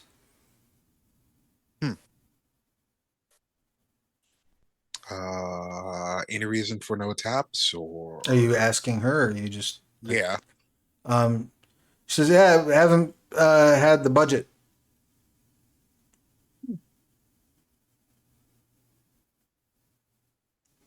You can see Okay. there's like piles of coin on the bar, and there's like a tip jar that's like overflowing with coin.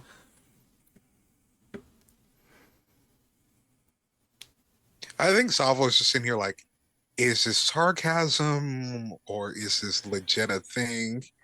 And like the Appreciation brain is trying to like put two and two together. Um, there's a buffer wheel on across his face as this is happening. He Oh, just goes, ah. the great tap shortage. Mm. Shortage of whatever year it is. She says, "Yeah, I've thought about it, but just spending the money seems a little wasteful." It's just money. Your health is more important. You can really do some damage to your spine if you keep lifting like that. But look at these arms, and she flexes. Yes, very impressive, but you should invest in tools that'll make your life easier and make you happier.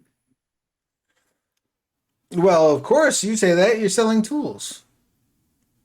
Just We like are And wouldn't you know it, we have some beer taps right here. we have beer tops. Sadly, you do not have beer taps. And she's like, well, and I would recommend you have a drink to calm your nerves because it is in my nature to do so. Me, All of you. I couldn't possibly. They just have one. This one's cut off, and she'll point to the bungo. Waving his shirt. He's got gold. The Chaos stones like around him. There are 6 Makiru have formed a circle around Bunga and are putting coin in his belt.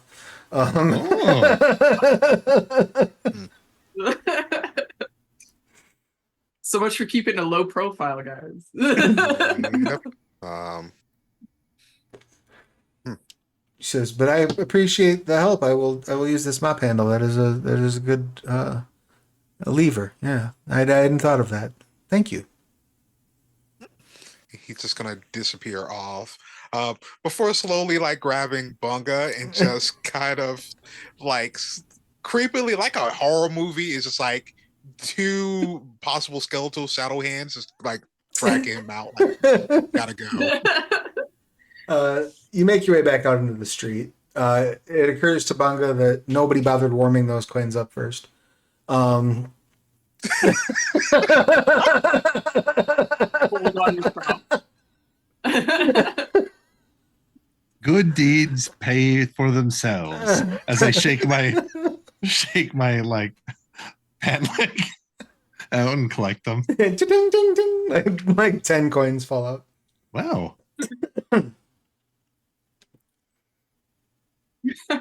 And from there you head to the gastro pit.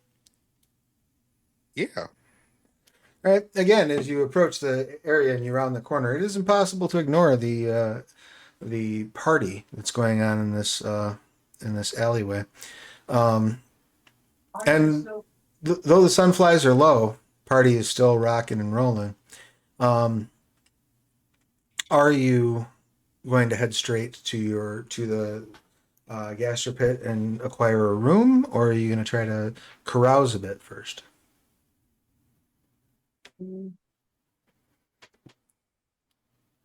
I could get us the room if you guys want to carouse. Maybe. Or do we all want to stick together? You ask that and Bunga's already going towards the crowd. Right. Bunga's already made his way onto one of the floating discs. I'll do Bunga duty. Okay. There are 5 or 6 sets of beads are thrown to Bunga. And you're just kind of watching from afar. Yeah, just giving Bunga enough space to go and have fun, but also be able to like bamf in just in case. Sure. And are you taking the wheelbarrow with you to the gastro pit, or are you leaving that with Savo? Well, Savo's staying in kind of one place. That means he could also kind of. I would trust over it, Gustavo. I don't think too many people would mess with him over me. So Yeah, but if you bring it on your own, that's like an anime opener. Maybe they have Jack the Ripper situation here. I know. Don't want that. Or, how many roughly is it like a well guarded city? Well, minus the parade, So the far, festival. you have not seen a single like city guard. Like you've not seen Just a person who's in like a guard's uniform. Okay. Hmm, I think that's a good sign. possible. Because usually the more cops you see, Right, the worse the the more place is. stuff there. Yeah. Yeah. Yeah, you don't see anybody that's dressed in what you would associate with as guards' uniforms anyway. There are plenty of people walking around brandishing weapons, but not not brandishing, but I mean like carrying weapons openly, but not anyone that seems to be in any formal uniform. Okay. I could try taking it with me, knowing that the eyes are kept by the Church of Galthon. Maybe that gives her a bit more confidence. Yeah, that's fair. It makes sense to me. So you roll the wheelbarrow into the gastro pit. When you enter the building, you see that the name, it's not just a clever name. There doesn't appear to be a kitchen. There is a pit that has been dug in the middle of the floor of the tap room that has several spits over it that people are cooking various foods on. Oh. They're sort of seated in a circle around, and you can see, yes, the majority of them are Darv, but there are also human, Makiru, Hobgob, even a couple of elf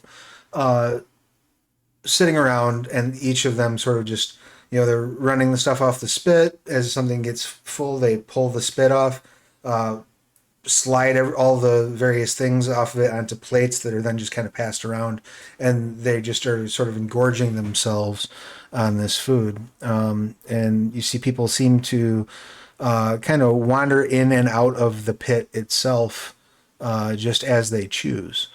You do note that there is a sign near the bar that indicates a lavatory, but there's another sign next to it that indicates a vomitorium.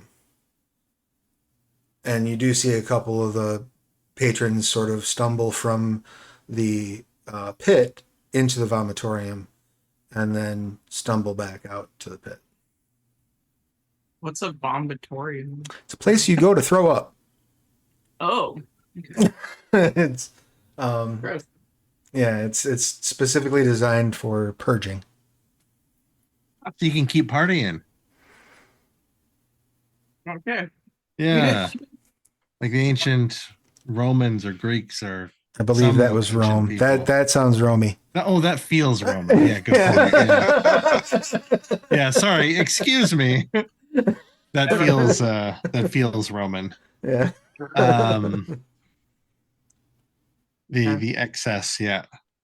Vomitoriums where you go and make room so you can continue partying. I don't know. So weird to me when I learned about that as a kid. And I was like, it's my no, boy. it can't be. I've never heard of it. Didn't learn that. Don't have that in Canada. I'm in Canada. Canada's I too didn't learn polite that for from school, though, mind you. Oh, well, there you go. So I'll go try and check us into the room, I guess. it. Sure. You walk up to the bar, and there's a Darv scarab there. Very obviously a scarab. Bug-like eyes, sort of chitinous masses on their skin throughout. And they sort of, as you come up, they kind of lean on the bar. Can I help? Can I help you? Hi there. I'm looking for a room. Yes. 2 beds, maybe. 2 beds? 2 beds in a room? 3 beds. 3 beds in a room. And will you need a storage unit for your goods, or will you be taking those to the to the room with you? If you have a storage unit, yeah, that'd be great. Yes, yes, yes. Of course, of course. Um, Wilcox, please direct the lady to the storage unit. And he reaches down and, like a beetle about this big around, climbs down from under his shirt sleeve onto his hand. He says, just follow Wilcox. Wilcox will show you to the storage unit. And he sets the bug down on the bar and hands you a skeleton key. And says, then your room will be on the second floor. I can ask Wilcox to show you that as well. Wilcox, then show the lady to her room, please. Her room, please. And he hands you another skeleton key, basically. It's a key that looks like a skeleton. Thank you so much. Yes, of course. Follow Wilcox, I guess. Right, the bug chitters along the ground, and you see people sort of without even noticing, kind of step around him and make way for him as he just. I'm like, ooh. Be careful. As he chitters down the back hallway and leads you to what looks like a entire hall that has like 8 different storage units in it. And he takes you to one that's open and like reaches up and like slaps the door a couple times with his front leg. Okay. I'll go in and inspect it and make sure it's safe. Yes. It's an empty stone chamber. The door itself seems to be of a wooden construction. I mean, you're pretty sure that if somebody was determined, they could kick this door in relatively easily, but they probably couldn't do it without drawing the attention, even despite the noise outside, without drawing the attention of the people in the pub. So the security is almost as much the witnesses as it is, the lock. Okay. All right. So I'll leave the stuff there, I guess, and lock it. All right. Kind of make sure no one's looking. Sure, yeah, and nobody seems to be paying much attention to what you're doing. Okay. Except the little rat person in the corner. No, nobody like that. And then after that, Wilcox escorts you up to the room where you can begin making your preparations for the evening. I want to give Wilcox a little treat.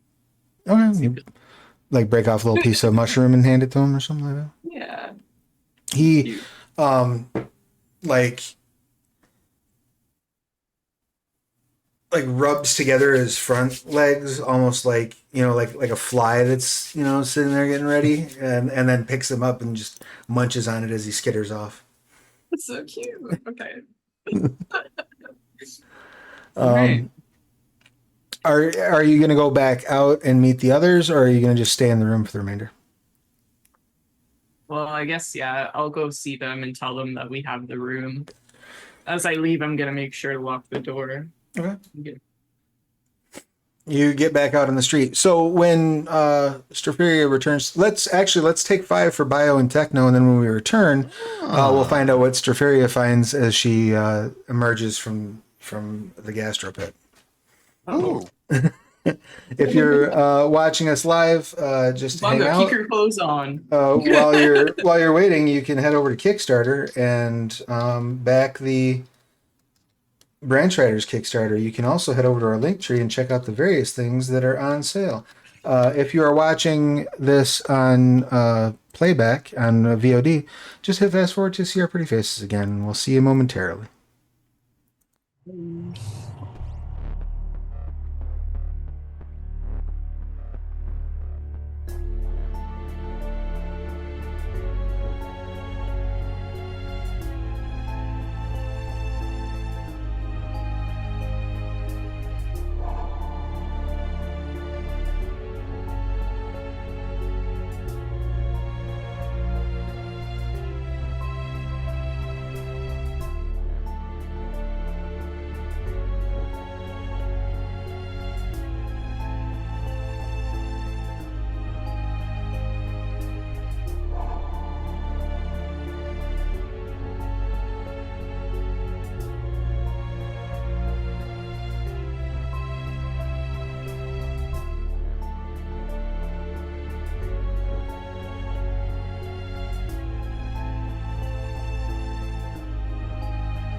Hello, everyone. Welcome back to the Onyx Path Twitch. We are returning from our biological and technological break. We are all refreshed, and we are rejoining our adventurers who are now in the settlement of Oracaster. They have made their way down into Dar Valley, where there is a festival going on. Stropharia has stepped into the gastro pit and secured your wares that you plan on selling in the storage, procured a room for you to sleep in. It does look comfortable and well appointed, by the way. Um, and is now walking out of the pub, the inn, to try to find her traveling companions. What As Stropharia steps out of the inn and sweeps the immediate area looking for Bunga and Savo, what does she see? What's Bunga doing? What's Savo doing? Yeah, what is Bunga doing? He's probably assuming that people are street drinking. People are definitely street drinking, yes. Yeah, this is all part of the bot, GC. He definitely wouldn't have done this otherwise. He's keeping that going, and he's joined the celebrations and has a collection, and maybe his armor is painted in like Excellent. various There are colors. wild colors painted on Bunga's armor. Is it safe to say that Bunga has removed the top of the armor and perhaps Yeah, maybe like that's how tied he it swings his right? shirt Okay, yeah, I've been swinging that over around. his head. The legs of the armor, there are probably 5 to 10 beaded necklaces hanging off of each spike on the thighs of the armor. Nice. Some of the some of the folks that are on the sidewalk seem to be making a bit of a game of it, trying to like throw them and like land them on the like they're almost playing like horseshoes with your spiked armor, with these various beads and baubles. What's Savo doing?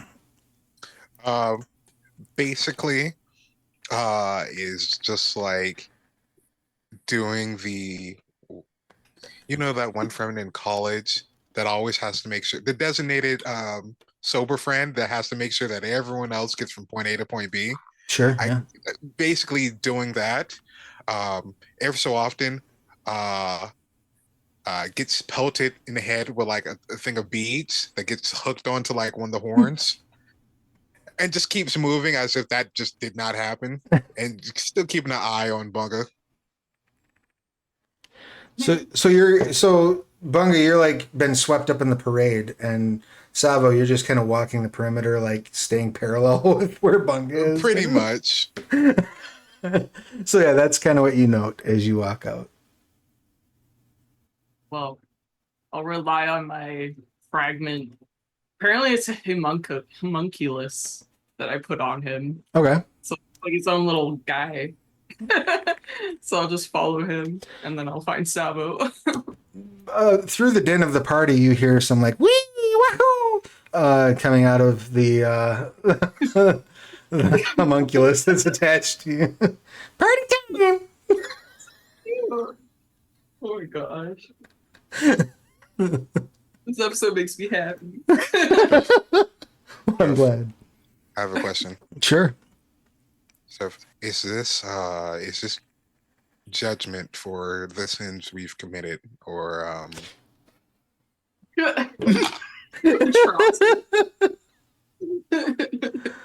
I've been bumped into so many people, and like you could just see like these almost like ram horns are now just like decorated with beads, and like he just shakes them back and forth.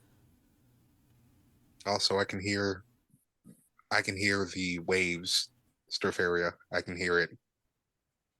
Hear the waves. Where's my beads? Stropharia is not a party girl. He just kind of like dumps like the whole cacophony on top of her. Like, you can have these. Yay!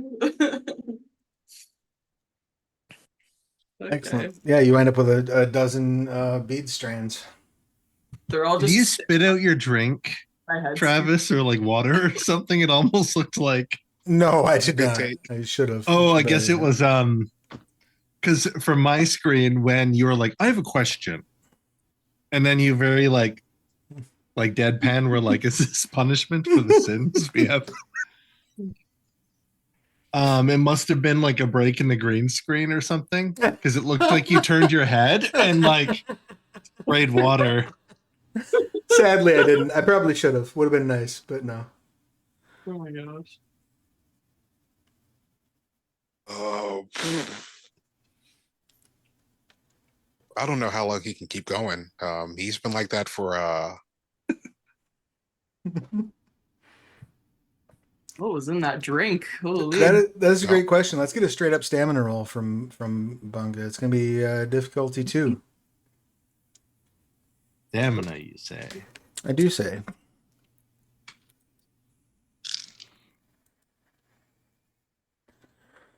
I mean, I don't think it was anything special. It just tastes like ale. I mean, I thought out of anyone, he would handle it the best. Yeah.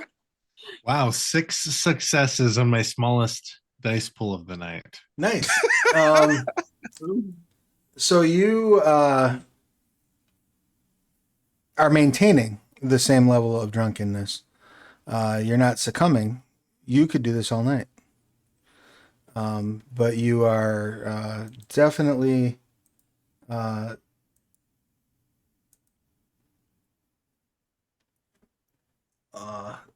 making your way through and continuing the party.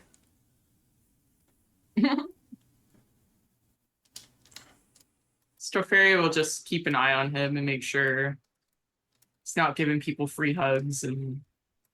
Well, the He top brings of the himself. armor is off, so. Oh, okay. Well, make sure you're not injuring yourself or anything.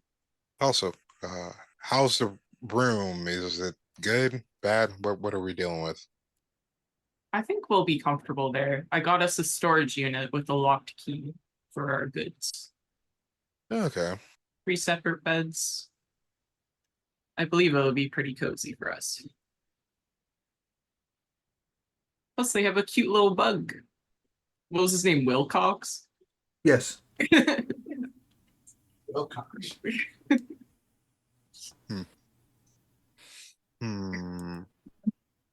So after this celebration, what's the plan of action? We just sell our goods and Maybe we should Gone. get a good night's rest and then sell in the morning. okay.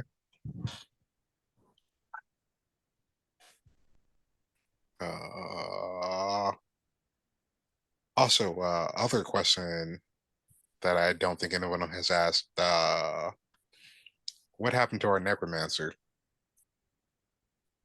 We kind of, So you can assume that he has joined you on the way, and that as soon as you went to Oracaster, he would have parted ways with you to go and visit their graveyard, okay. because Oracaster is known for the fact that the bodies there don't decay. Gotcha, So gotcha. it's kind of a field day for him. He So can not share only Bunga, because I only got a room with 3 beds. that's okay, Bunga doesn't like sleeping by himself, so. Oh, It's cuddled. Bunga gets to be the big spoon. Yeah, so you can assume that Kelzul is off at the cemetery. oh, So not only do they not disappear, you had said they don't even decay. Correct. Yeah, they don't decay. Neither do, and the rocks. So a lot of places in the world below, when you excavate, the stones, like the flaked off stones and whatnot, will eventually kind of just fade away, as if they're being reabsorbed into the world below. It doesn't happen here.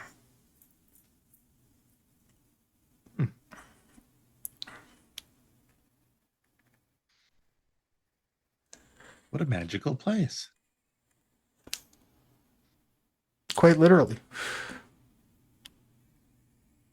also, The fact that we kind of ran into like Darv Mardi Gras in particular is also a blessing.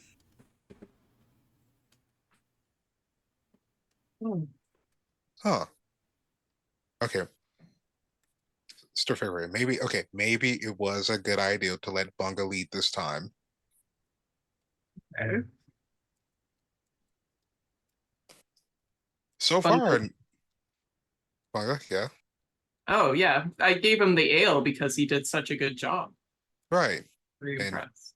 we haven't had Bunga's backlash luck, so I mean, maybe things have turned up. I apologized on my behalf um, for any harsh criticism I had of him, Yeah. but it's only because I care and I want him to learn from past mistakes. But he's done very well for us. Very proud of him. And Sophia's just gonna turn around. Yeah. He'd like look over and there's like three Darvs and a hobgob like grinding on him. Like, he now has like the like war paint on like Braveheart style in the blue color of the gems. Like, It's So amazing. You take your eye off of him, and then when you put it back on, it's like a new something. a new stage, yeah. Yeah.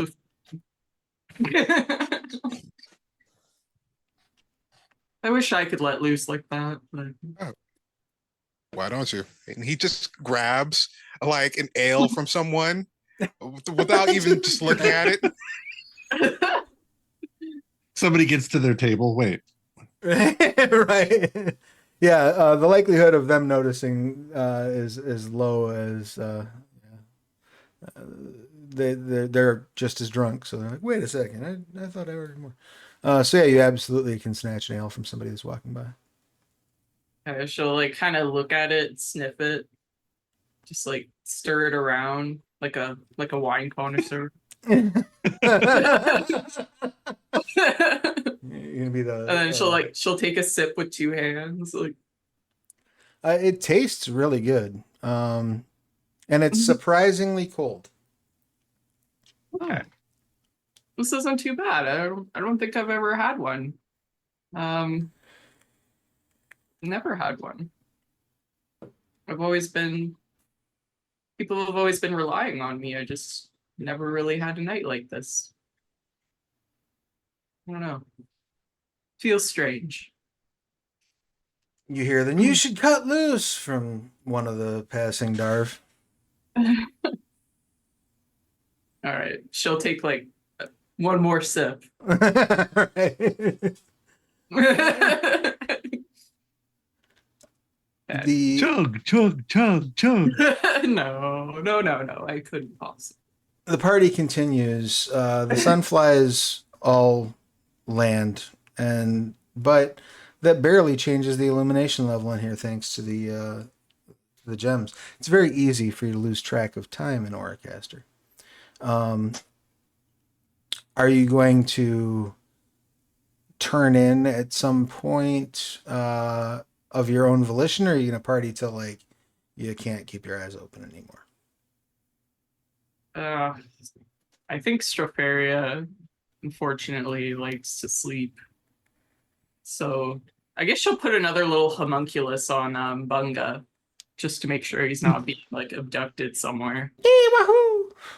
And then I'll go to bed for the night. Yeah. I guess if they need a key, they can just get it from him, or Sure. I mean, yeah, or you can give you can have Savo come up to the room and do a special knock. I don't know. just give Savo the key after you let yourself in. I got you. All right. Savo, you're gonna babysit Bunga till Bunga's done partying. Yeah. Is Bunga going to be done partying? B, is Bunga going to go back to the groups room, or go with any of the various dancers that have. There's probably about a half dozen people at this point that have become very enamored with Bunga, and any three of them is willing to take you back to their inn room. Oh. Excellent. The Excellent. dwarven women have like beards and stuff. Some of them do, yeah. Oh, okay. And they're Darvs. Mostly, there's a hobgob in the mix. There's a Makiru in the mix as well. A rat person, a dwarf, a rat girl, a dwarf girl, or what was it? There's a hobgob and a Makiru. The mall to the bar hotel. Hobgob, Makiru, and Darvs. Oh, that's funny. I think he's just trying to have a good time and make friends and connections. Sure. I will even go ahead and say that there are. So you'll be able to write down 3 new level 1 bonds that you have. Oh, geez. You have a level 1 bond with. We will say. Sly, who is a Makiru. She's actually a seamstress by trade. Oh. Oh, just like a Disney rat. Yes. Aww. She's Jessica. she's a Makiru seamstress that you met at the party. Because they have very dexterous little Yes, tiny little fingers. hands. Yep. Yeah. We will say Grok is the hobgob.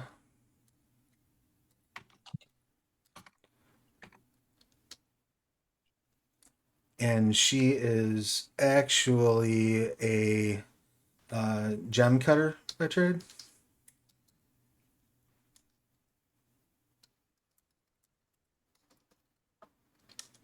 And then we'll say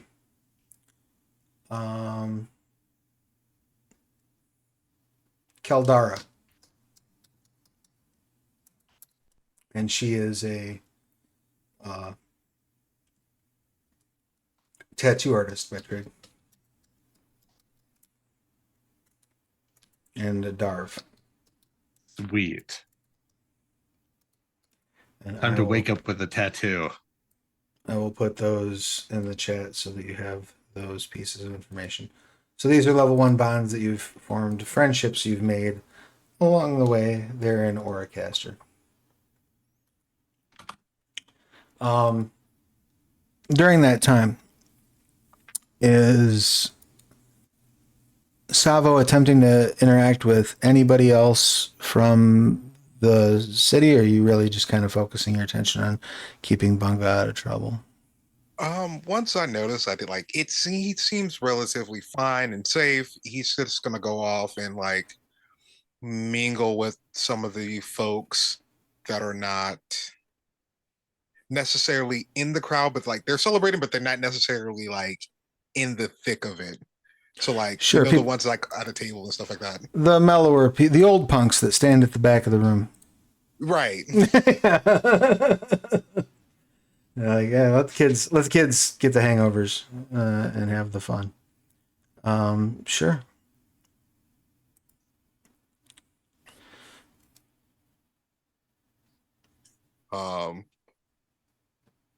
It's going to be weird because like because I know when it comes to like his people, like they have like their big regalia size whatever they're wearing on top of their head. So like he actually takes this off, but underneath is like a smaller mask. It's more like a That's the turban, party mask. and the other like lighter mask.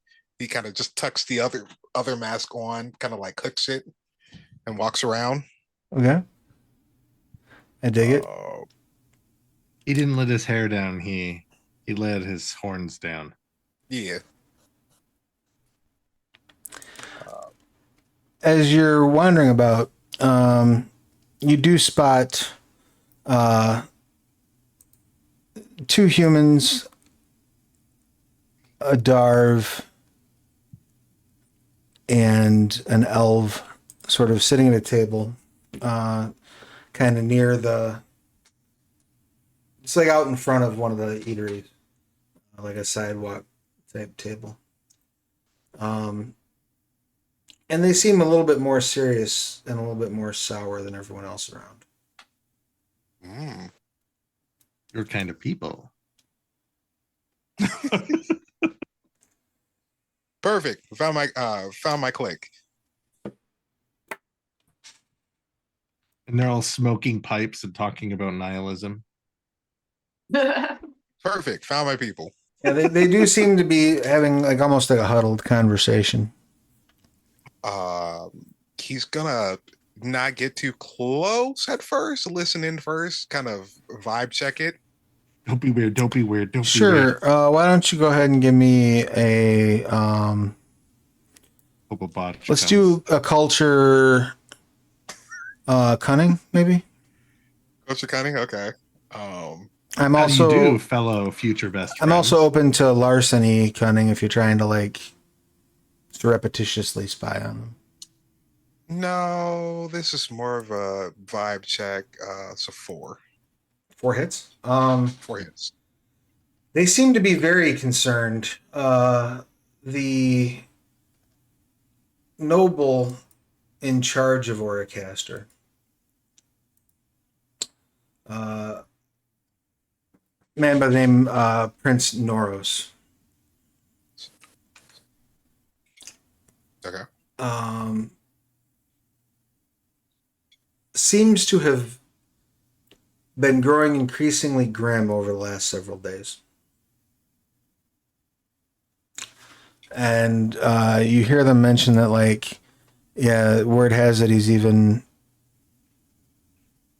talked about extending the ban on alcohol to include imports. The guard was like, that's going to be a riot. Like, that's how you get riots. That's not, I don't think that's a good idea. And the elf says, well, I've counseled him as much, but his dourness has stripped him of reason. He is suffering from a broken heart, and his suffering has grown so intense that he wishes to share it. Hmm. Um, he's gonna lean into the shadows just a bit. Uh, gonna use this time his normal, common sounding voice, the one that he's been mimicking from hanging around Stropharia and the others. Ah, a broken heart, you say? Is there any way of possibly solving or fixing a broken heart? I might know a person who seems to be able to forge hearts as her ability. If you know someone that can bring joy to the prince, I would be happy to facilitate such a meeting between the two. His favored partner has apparently left him to go on some sort of religious pilgrimage. And that seems to be the source of his malaise of late. But it's growing Ah, dangerous. hmm, I see. Well, I can relay that to my spiritual leader. Let's call her that. Well, what's she gonna do? Pray for him? Well, she has more of the ways than just praying for someone. Maybe she might be able to see the true cause of his brokenheartedness, other than just a partner leaving. These things Perhaps. usually fester. Perhaps. Either way, we should do something soon because his dourness grows by the minute. Well, we are here for a few days. Good. My name is Trixie, and you are? Greenstone. That's what I'm called in certain places.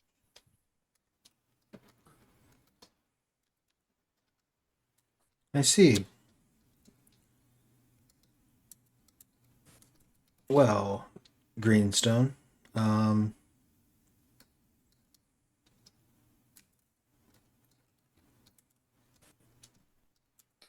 Which, by the way, is not completely a lie. His name is short for Solverite. that's fine. He says, "Well, Greenstone, Nice. I tell you what, the spiritual leader of yours, will she be available when the sunflies rise? Oh, she will. And what business brings you to Oracaster? Are you here for work, or are you simply here for play?" Oh, well, one of us is here for play, but mostly here for work. Merchant. I We see. are here to sell. Well, you'll hear about it soon. We sell in strange metals, apparently. Interesting.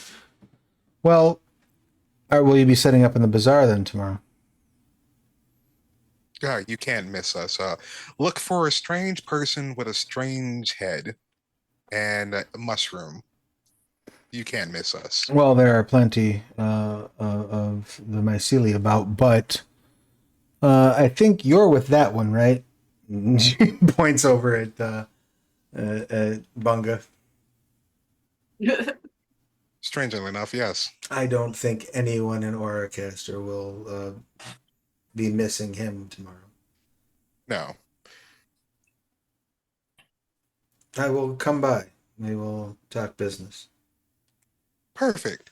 And he kind of just slinks off. All right. Excellent. The night eventually draws to a close. Stropheria, is there anything that you're doing to prepare for sleep? To cope with the noise outside? Anything along those lines as you ready to lay down Mushrooms tonight? in your ears. Just stuff the homunculuses. That's where they sleep. I don't know. I guess if I become uncomfortable, I'll just like try different things. Is it like that unbearable? Oh, it's not that bad. I mean, it's loud, but eventually, if you close your eyes and count some sheep, you will eventually drift off, which is fine. You know? Is there anything else that Bungo would like to do before turning in for the evening? I don't think so. Right. By the time He's partied out. you stumble in, Stropheria has finally lost consciousness. And I'm assuming Savo's not far behind if Bungo's turning in. No. Any other business that Savo would like to attend?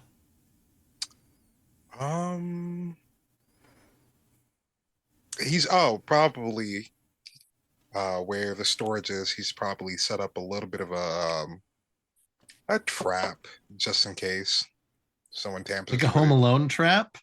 Like if somebody, whoa, a bucket comes over and Yeah, just like a small they try to tamper with it at any way something sharp and prickly will stab at him. Excellent. Why don't you go ahead and give me a technology intellect roll, please, to go ahead and build that trap. Yep.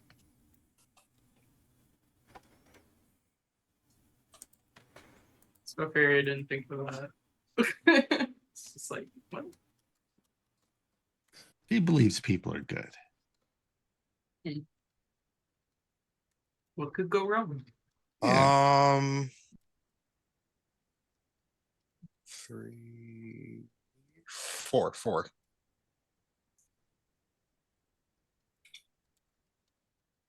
And so you're making like a blade that will. Yeah, just a little, okay, because there's one or two things that's going to happen. Someone's going to either try to pick the lock, or someone's trying to like jimmy it to try to see, like, oh, let me see if this thing is slightly open. So he's counting on a dumb thief, or like a thief who, either a very dumb thief who thinks they're lucky, or a very smart thief that thinks like, I'm going to get around it through this way. Like either way, you're getting hurt. Gotcha. Oh, so it's like dodging in Home Alone when you like dodge one thing and Yeah, then like another thing like smacks you on the other side. pretty much. Yeah, it's kind of like that. Nice. Housekeeping. Ah, my eyes. Oh, they'll be fine. They'll be fine. You just give them a couple of days. I love it. Cool. You get the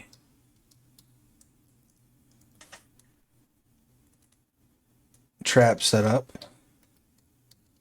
You make your way upstairs.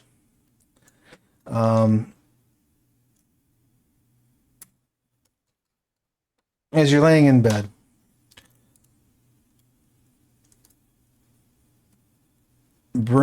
sort of pulling everything together and um, processing the events of the evening. Bunga snoring. Definitely in an alcohol-soaked, good old time, one might say. And Stropharia is sleeping peacefully. As sleep sort of teases Savo, you just cannot shake this feeling of being watched.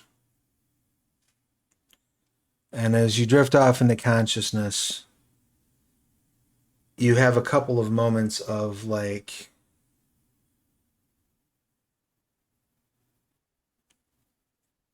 being shocked awake at that thought. But reminding yourself, I've felt this way since I came into town, I'm sure it's fine. And eventually finally giving way to unconsciousness. And that's where we'll wrap things up for this session. Any questions, comments, complaints, or concerns? Is it No, really just paranoia terrified. if you're right? Fair, yeah. I Good. feel like something's watching me, but I felt like that all day. It's probably Yeah. the creepy eyes or that shadowy figure in the corner. Or the Oh, wait, person. that's Savo. Precisely. So on to everyone's favorite part of the evening, your experience points. You all showed up, you all get a point. Congratulations. Hooray. Did you achieve any short-term aspirations? How about we'll start it off with Savo. Yes, because I did set up a trap. Was Take- able to set up a trap. Take a point, and you may select a new short-term aspiration if you so choose. How about for Bunga? Was make a new friend. Take a point, and you may select a new one if you choose. And no, I think that's the one I got. How about for? And do we refill in? Sorry, what was that? Well, I was asking Stropharia, but did you have a question? Oh, when do you refill in the short term? Oh, you can Goals. anytime you achieve an aspiration, you can alter it or you can stick with the same okay. Okay, I have to replace some then. Yep. And Stropharia, you said none of your short terms? Okay. No, working on my long term, but yeah. That's fair. And I assume no one achieved a long term, correct? No. Oh, I don't even have long term or party aspirations written in. I don't know. Oh, our party one was. Oh, I didn't write it either. Shit. Oh, well, we Somewhere. achieved. You achieved your to last some party extent, aspiration. yeah. So So maybe you it's need empty to- because we haven't. yeah, you need to select a new party aspiration. That's We my alluded to what we were doing after. I mean, and your party aspiration may very well be to return home with profit. Okay. Yeah, that's Actually, fine. should we do that? Yeah, that Return sounds. home. Adobe, please let me fill this out. You wish. Uh, That'll be $8.99. Yeah.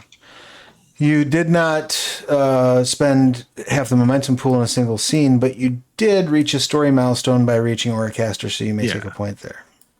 Ooh. Oh, all right. This episode was really cute. Thank you. I'm glad you enjoyed Yeah. it. It was a fun little bit. We got to do a little bit more delving into the systems. One thing that I really do like about the world below is that there are systems in place for things like I want to travel across the world below to a different settlement. Like you can hex crawl that and run through, adventures and scenes and all that stuff, or you can literally like lean on the exploration system and be like, all right, we're gonna get you from A to B. Here's how we see if anything interesting happened and what that interesting thing was, which I think is Yeah. far more fun and engaging than let me roll 2 random encounter tests for every day of travel. You know what I mean? Like that gets very routine very quickly, whereas I think this won't. So that's a lot of fun. Travel's one of my favorite things because it's like, oh, like the anime free rent, right? Mhm. Geez, like any kind of like samurai like anime or like whatever, like traveling, but Lord of the Rings, Sure. like Yeah. the Hobbit, the whole thing is traversing huge distances in the journey along the way. But RPG sucks so much at doing travel. D&D that often like one of the optional rules in D&D is it's like, or you can just skip Choose it. not to do it. Yeah. Right. Yeah, and I'm be like, there. oh, real good confidence in the system whenever one of the optional rules is, or you can just not do it. So I'm Right. always eager to run and play games where instead of like a day like experience of the characters' lives where it's been like a week, you've been playing for 6 months, but the characters have experienced a week. I like mixes of moments like this where it slowed down and the 3 of us were talking and like investigating and being like, oh, okay, figuring things out and getting to know each other. But then there are this is like taking, what was it? How many months was it to get here? Weeks or It was like 2-3 weeks of travel. 2-3 weeks? Yeah. But like the hex thing, the D&D tries to like shoehorn into like Yep. their modules and how it like works and how far you like go, and they try to make and like track. Do any of you make your players track arrows? God, no. No. Why am I but oh boy, I can't wait to track water and rations. Right. I know. Anyways, that's my rant. One of the things, and I bring this up partially because I'm about to start a new Realms of Pugmire stream after the convention on the 19th. The Sins of Shelzarcast and myself will be returning to the channel for some Realms of Pugmire. And one of the things I love about the way Pugmire handles that is you make a wisdom test, or a cunning test, I guess I should say. So basically, like at the end of a combat, you make a check. If you have enough stuff, if you succeed on that check, you still got arrows. If you didn't, I lost every amount of arrows. Right. Like- Yeah, I played it a couple times, and that's right. You make those checks to see if that happened to be the last of your arrows or the last of Yeah. whatever. I find that more interesting. Yeah, very much so. And Yeah. one of the things that I think is very cool about the way that this exploration system that we use tonight works is this is also the same system that we used when you all were digging through to get to what ultimately became your settlement. So Yeah. you can pair it out for travel or for like excavation. You can also set beats and milestones, right? So like I said, I decided tonight we were going to do 1 roll for your journey to Oracaster. But I might have said, like, here are 3 checkpoints on the way. And we're going to do a check for each one of those checkpoints to see what happens between them. You know what I mean? So you can really break it out into as many of those Yeah. instances as you want to, but instead of it just being like, let me roll a d20 and see what happens on this chart, it's an active engagement by the players and how well you do and how well you plan and what resources you can leverage actually affect that. Whereas in like some other systems where it's really like luck of the dice, what do I walk into?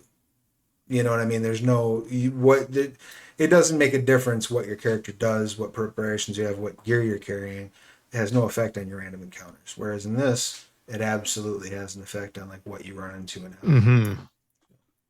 That's Yeah, I like that. Pointy Hat just released a video that was that I watched, and I was like, oh, like most long-term DMs I know like already do something like that, but you're allowed to criticize the things you like, sure. Yeah. people. Absolutely. Um, Absolutely. I hope you do. You should. yeah. What I love about this episode was like the whole time, like we get to learn each other. Oh, also with these eyes. Oh my God, we're having so much fun at the bar. What is going on with the looks we're getting?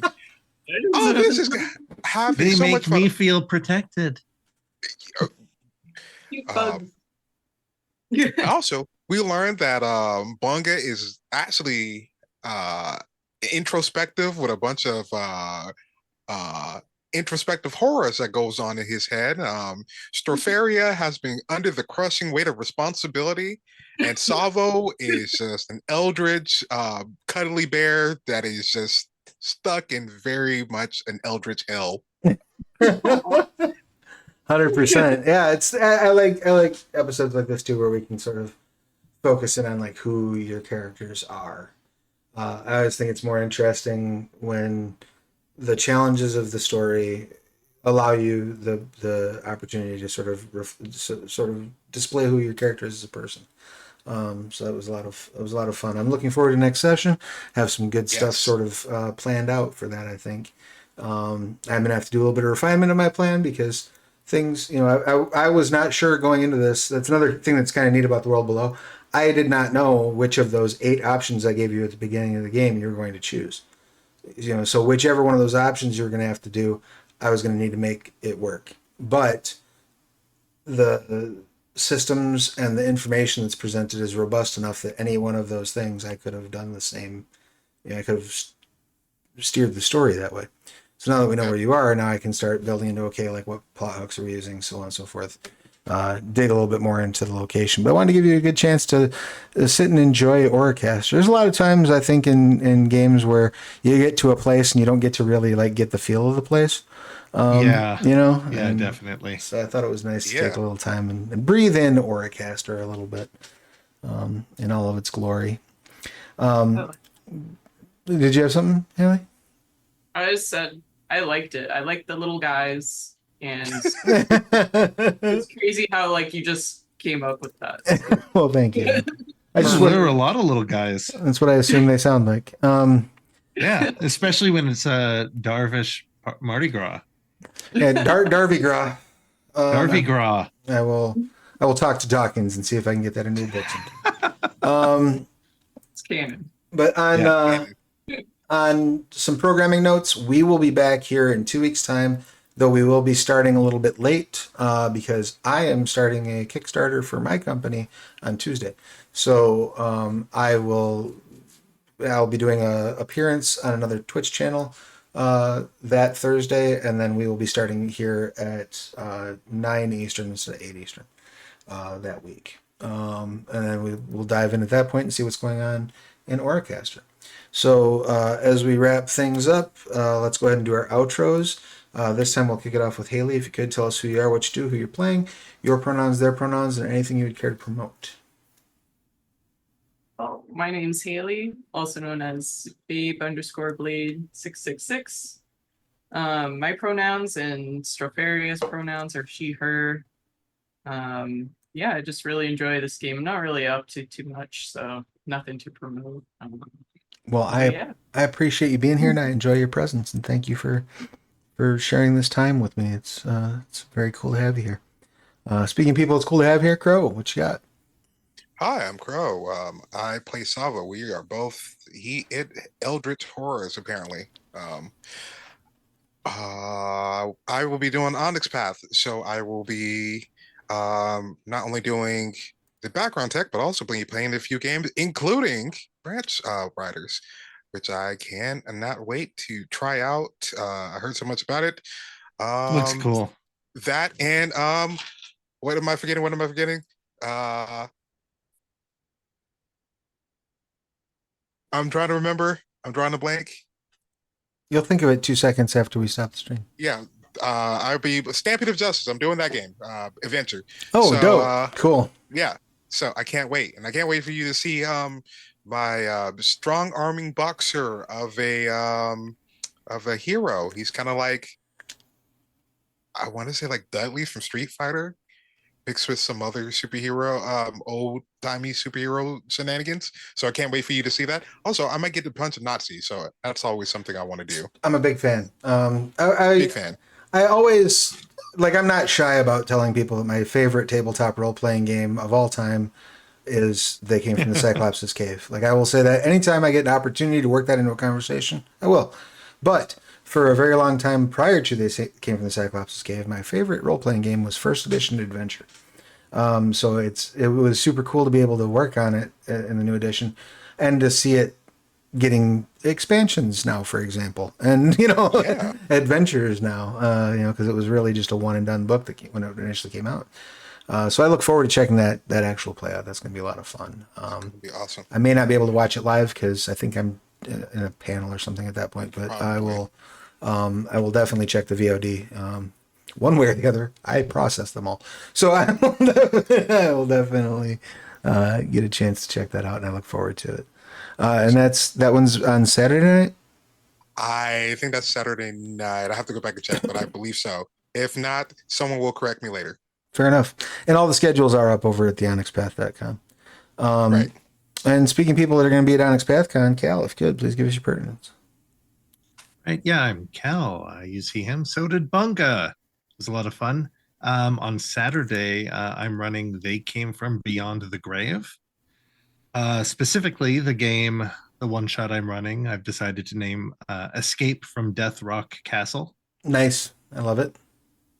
Yeah, and my inspiration is Resident Evil 4 and Texas Chainsaw Massacre. Oh, right on. Because last time we spoke, I know that you were talking about some Return of the Living Dead type stuff. So you've have you integrated that in or expanded that, or you just decided to switch gears? Decided to switch gears, but integrate it a bit because I'm a big fan of zombies and the like. So that's where the Resident Evil 4 part is like. There were lots of castles and cultists and backflips. Lots of backflips. Yeah.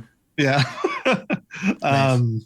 So yeah, I'm expecting it kind of like that, but like a little bit more like everyone kind of woke up on a hook or like in a cellar or in a Nice. like kind of thing, and then they escape from it. So like an escape room session, but well, they came from. I love it. I love it. I can't wait to check it out. And that's also Saturday evening, right? Saturday, 4:30 Pacific, which I think is 7:30 Eastern. Yep. All right, rock and roll. So definitely check that out.